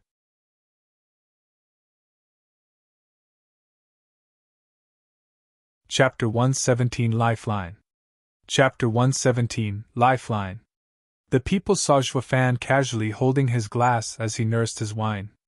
He didn't look afraid at all, having just contested against Huangpu Qingyun. Humph, you dare interrupt the matter between Drifting Flowers edifice and Pill King Hall? Huangpu Qingyun glared. Zhuofan shook his head and embraced Xiao Dandan, lifting a taunting eyebrow at Huangpu Qingyun. I am now part of Drifting Flowers edifice and have the right to speak for it. What goddamn right do you have for spouting bullshit? Impudent! Huangpu Qingyun's fury resulted in unleashing his power, launching a sudden palm attack. Not even Zhuofan would dare take a palm backed by a second layer of profound heaven cultivator. However, he didn't look the slightest bit worried. He knew someone would save him. A white silk ribbon seized the palm. He turned to see the cold Qingcheng staring back. Qingcheng, what's the meaning of this? Are you violating the agreement? Huangpu Qingyun squinted. Qingcheng spat through gnashed teeth. Song Yu's words are correct. Second young master has given his verdict and now it is the elders' turn to judge its fairness. I am sure the great second young master is a man of his word. After muttering to himself, Huangpu Qingyun snorted in anger. Fine, then let the elders decide. His power flashed, and the white silk ribbon on his hand was torn to shreds as he returned to his seat. His cold eyes gleamed over the crowd. Tell me, is my verdict right or wrong? The hearts of everyone seized. They shook their heads, then glared at Zhuofan. Does a Drifting Flowers edifice's son-in-law have to go this far for them? Now you threw the ball in our court. Won't uttering a single word earn Regent Estate's rage? Mulling for a moment, Hell Valley's fifth elder stood up laughing. Ha ha ha, second young master's verdict was indeed fair. I have no objection. Fifth elder is wise. Second young master, I second him. Vicious Pill King smiled at Huangpu Qingyun after seeing Peony Overseer's riveting gaze, then Huangpu Qingyun's, Marywood's Lindsay Tian cupped his hands. I accept second young master's verdict wholly. Huangpu Qingyun nodded pleased and Peony Overseer was prepped to blow. No man is worthy. They speak sweet nothings and then abandon you in your hour of need. You damn two-faced. I will never forget this, Lindsay Tian. Peony Overseer's eyes burned with towering flames of rage, her breath ragged in a desperate attempt to hold it in. Meanwhile, Lindsay Tian simply avoided her gaze as matters stand. 3 of the 7 houses approved of Huangpu Qingyun's verdict. Only one more was needed to set it in stone. Drifting Flowers' Edifice was fully against it. But even they had no choice in the matter. Pushed against the wall, none of the elders desired to fall alongside Drifting Flowers' Edifice and offend Regent Estate. Huangpu Qingyun had a pleased smile when he saw Qingcheng's sour face. He turned to Long Jiu. Next, Veiled Dragon Pavilion's Elder Jiu. State your stance. Taking a deep breath, Long Jiu thought it over. He saw Qingcheng's hopeful gaze and Huangpu Qingyun's towering arrogance. Sighing, he shook his head. Second young master, I also believe you are Qingcheng. Qingcheng was ashen and Huangpu Qingyun was beaming from happiness. Then Zhuofan pursed his lips, casually saying, Grandpa Jiu, choose your words wisely. The hell? This punk is threatening Elder Jiu again? Zhuofan's tone was flat, but all knew its meaning.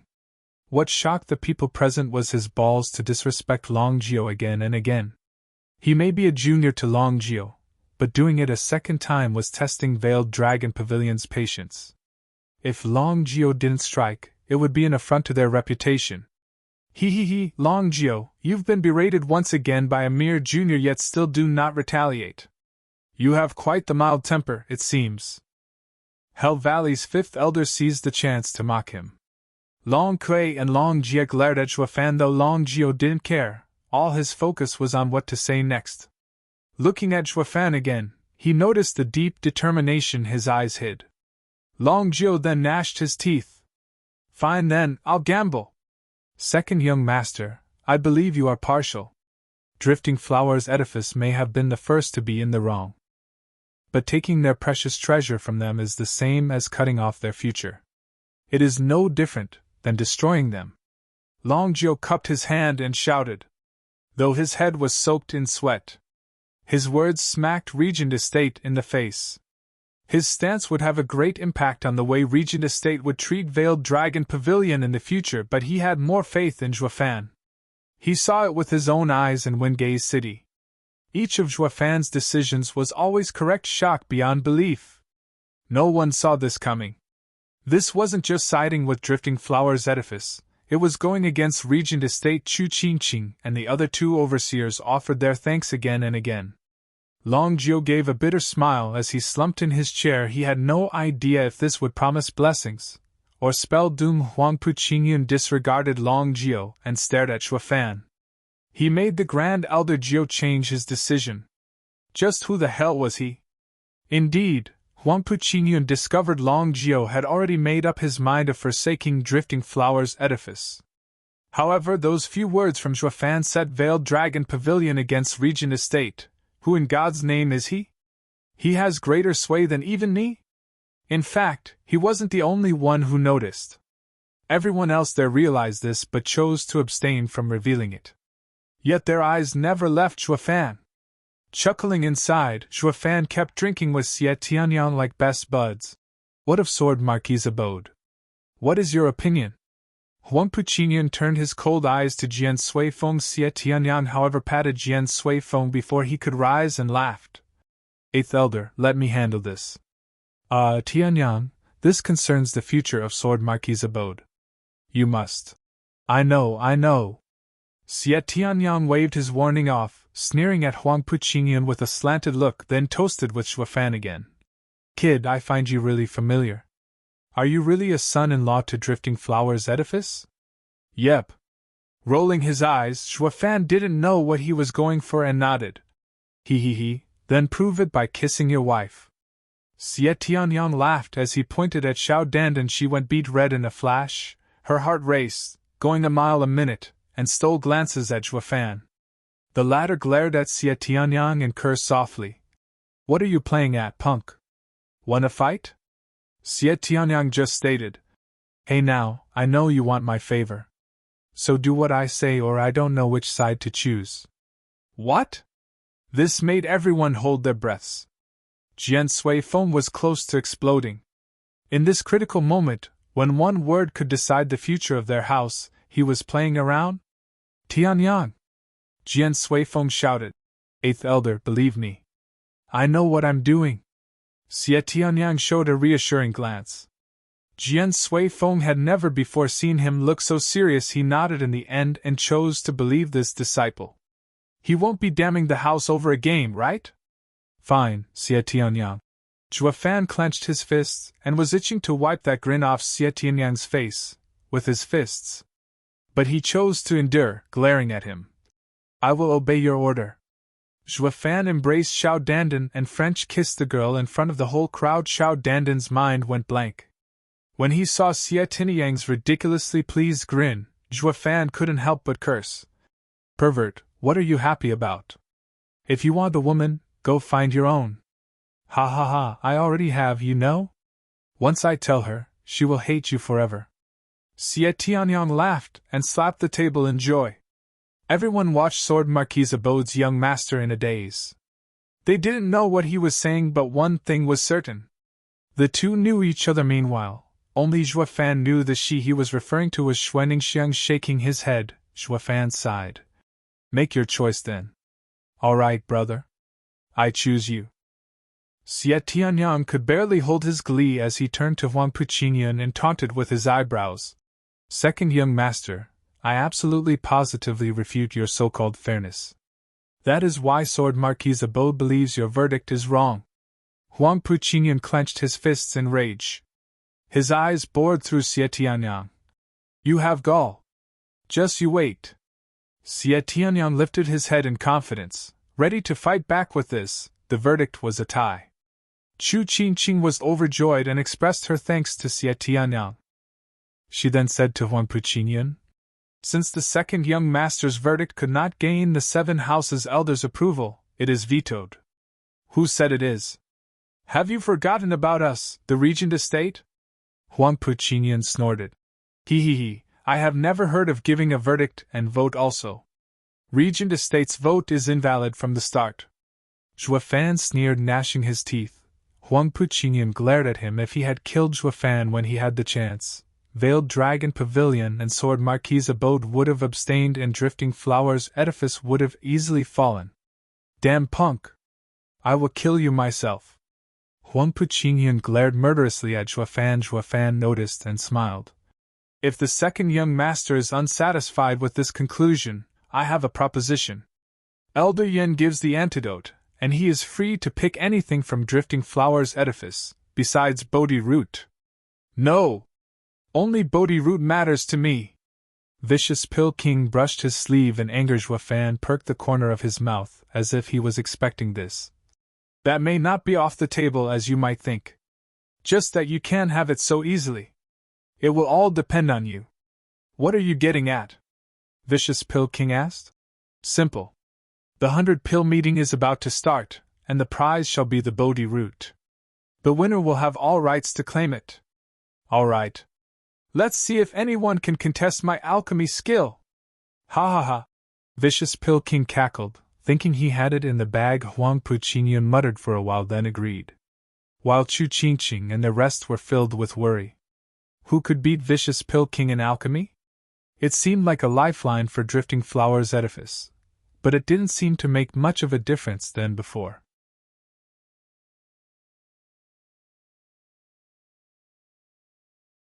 Chapter 118, Joint Plan. Chapter 118, Joint Plan. With both sides coming to an accord, the intricate feast had reached its end. What people found strange was Pill King Hall and Regent Estate converting about conditions, not with Drifting Flowers Edifice's lord, but Zhuo Fan, the Drifting Flowers Edifice's son-in-law. In a land where women ruled, their fate was ultimately in the hands of a man. This was one irony some people couldn't get enough of, but the real irony was that Zhuofan was a fake son-in-law, only known by the overseers. And this man was the one who spoke for the Drifting Flowers. Edifice Peony Overseer and Iris Overseer exchanged a glance, their hearts bitter. As this was all said and done, any regret now would be wasted breath. Besides the fact the elders of the 7 houses were witnessing this, who'd be able to change it now that Pill King Hall and Regent Estate grasped such a huge advantage? They could only blame themselves for trusting Regent Estate. They gave Huangpu Qingyun so many of their treasures to bring him here, only to be closer to losing their very last and most important one when the elders left, taking care of their affairs. Qingcheng called for Huangpu Qingyun, the last man to leave. Wait! Qingcheng's face was frosty, her eyes cold. Huangpu Qingyun paused but didn't turn around. Not far away, Vicious Pill King also paused and looked at the two. Why? Qingcheng said. Huangpu Qingyun's lip moved but started with a sigh. Qingcheng, I have given you a chance, but you didn't take it. Qingcheng frowned. In any case, this is all in your house's interest. And neither of us can change it. If only Drifting Flowers Edifice would have been more behaved, you'd have never come to witness today. Huangpu Qingyun's eyes flashed with regret and strode away with his 4 profound heaven experts. In Qingcheng's moment of loss, Vicious Pill King crept over with a vicious smile. Edifice Lord, you've been wrong in your assumptions this time. The ones who want the Bodhi root isn't Pill King Hall, but Regent Estate. What? Qingcheng was startled. That old bat didn't tell you. Regent Estate had long demanded the Bodhi root from her. Too bad she was so stubborn, not willing to budge an inch. So, Vicious Pill King squinted. Guess it's no harm in telling you this secret at this point. You think I alone am enough to harm that old bat? She had advised 3 generations of your Edifice Lords, after all, a truly awe-inspiring peak profound heaven expert. A bad feeling began to seize Qingcheng's heart. Ha, you should have already guessed it. The one to have wounded her to such a state was an expert from Regent Estate. Foolish girl, you think your weak link with the 2nd young master is enough to make Regent Estate help you? You brought the wolf in with open hands. Vicious Pill King's unrestrained laughter was filled with disdain. As he took his leave, Qingcheng shivered and collapsed. Her eyes empty and tears streamed down her cheeks. What have I done? Her empty eyes now held despair. Her lone figure in the grand guest hall struck a pitiful image. Meanwhile, Zhuofan and Xiao Dandan left the hall and saw the veiled dragon pavilion with Sword Marquis abode waiting for them in a remote corner with a grin. Zhuofan walked straight to them, with Xiao Dandan next to him, of course, eliciting a surprise from him. What are you coming with me for? Go play by yourself. Xiao Dandan pouted. You've done that in front of everyone and now you're so mean. What did I do? Wasn't it just a kiss?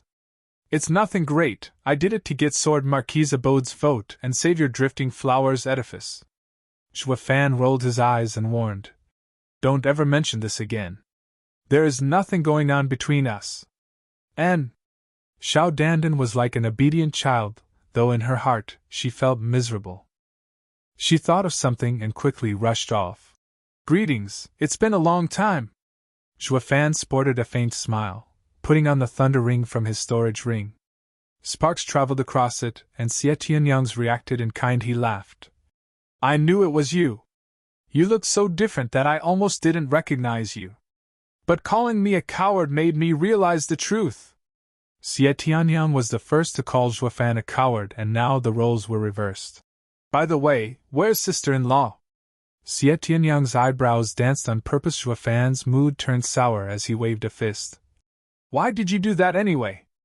Are you itching for a smackdown? Ha, it's a joke, a joke.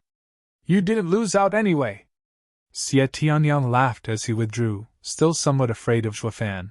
By the way, little brother, I wanted to ask. What was this all about? Long Jiu asked sternly. Don't you realize we all offended the Regent Estate? Little brother? Wait, you're Zhuofan? Long Kui cried out. Since Long Jiu only had one little brother, Zhuofan, it was easy to figure it out. Jian Sui Feng and Long Jiu were also in shock. Now they knew why Longjio and Xie Tianyang sold their face to a kid, to the point they openly defied Regent estate. Both were brothers to Zhuofan, holding undying gratitude towards each other. Yeah, brother, what was that all about? Xie Tianyang was also serious. I trust you since you have a good reason, but don't go ahead and sell me out again. We've been through life and death together. Zhuofan scratched his nose. You two are the ones I trust the most. I wouldn't have dragged you into this if I had no other choice. Just that you've already been pushed into harm's way and it's best to plan ahead. The two asked at the same time. What do you mean? Can't you see it? Zhuofan's eyes flashed. Regent estate intends to unify all 7 houses, and you two are on their kill list. Rather than wait to be killed, it's best to set a boundary and retaliate. What, unify the 7 houses? How do you know that? They all cried. Zhuofan slowly shook his head. It's just a guess for now. Huangpu Qingyun displayed his power the instant he saw Xie Tianyang refuse to comply. If we take this arrogant behavior of a disciple into account, then we can draw conclusions at the true schemes cooking in the heads of the Regent estate's minds. On the surface, it looks nothing more than looking to make trouble for Sword Marquis' abode and humiliating it through you. When in fact, he managed to achieve 2 things. Weakening Edifice Lord's position, instigating Drifting Flowers' Edifice and Sword Marquis' abode against each other, and splitting the people into 3 camps. Those that obey, those that defy, and the opportunists. From how everyone reacted just now, it is safe to assume Hell Valley and Pill King Hall are in support of them. Meanwhile, Drifting Flowers' Edifice, Sword Marquis' abode, and Veiled Dragon Pavilion, having reproached him many times, are obviously against them. As for Merry Woods, they are in the opportunist camp. They began to recount the feast in its entirety, and came to the same conclusion. Now, they began to see why Huangpu Qingyun was so disgusted and rude over this trivial matter. Even towards a house's young master he wasn't just arrogant, but was devising a way to deal with the houses. They all broke out in cold sweat. If Zhuofan was right, the strongest of the 7 houses was going to declare war on them. To root them out, and unite the 7 houses under one banner. This is all just a guess of yours. If it isn't true, then we became hostiles with Regent estate for nothing. Long Kui said sternly after a moment nodding. Zhuofan's eyes turned cold. Indeed. But don't you all agree it is better to become enemies than to wait for the moment when they come at you and catch you unprepared? It's easy to see the difference in danger. If it was me, I would destroy them all at the slightest sign of disobedience. Shivering, Long Jiu and Jian Sui Feng exchanged a glance and admired him inside, so vicious and decisive, just like a true ruler. Fine, I know of that saying about guard against those that want to hurt you or whatever. I get the Regent estate is coveting us, but Drifting Flowers' Edifice's sorry state is a different matter. Brother, you made us favor Drifting Flowers' Edifice, and thus push forward Regent estate's war to us. Xie Tianyang suddenly said. Jian Sui Feng gave him a praising glance. This kid is finally thinking for his house. Zhuofan disapproved with a sneer. Drifting Flowers' Edifice is indeed the weakest of the 7, on the verge of collapse. This is why Regent estate wants to start with them. Think about it. If they fall, who will Regent estate turn to next? They all then realized shock. Though the Drifting Flowers' Edifice was the weakest amongst the 7 houses, they were still part of the 7 houses. If Drifting Flowers' Edifice was out of the picture, the next would be them, Sword Marquis' abode and Veiled Dragon Pavilion. Drifting Flowers' Edifice is your gate. Once this gate splits open, Regent estate will be unstoppable in its march to swallow you all. In addition, Drifting Flowers' Edifice's existence presents us with Regent estate's attack target.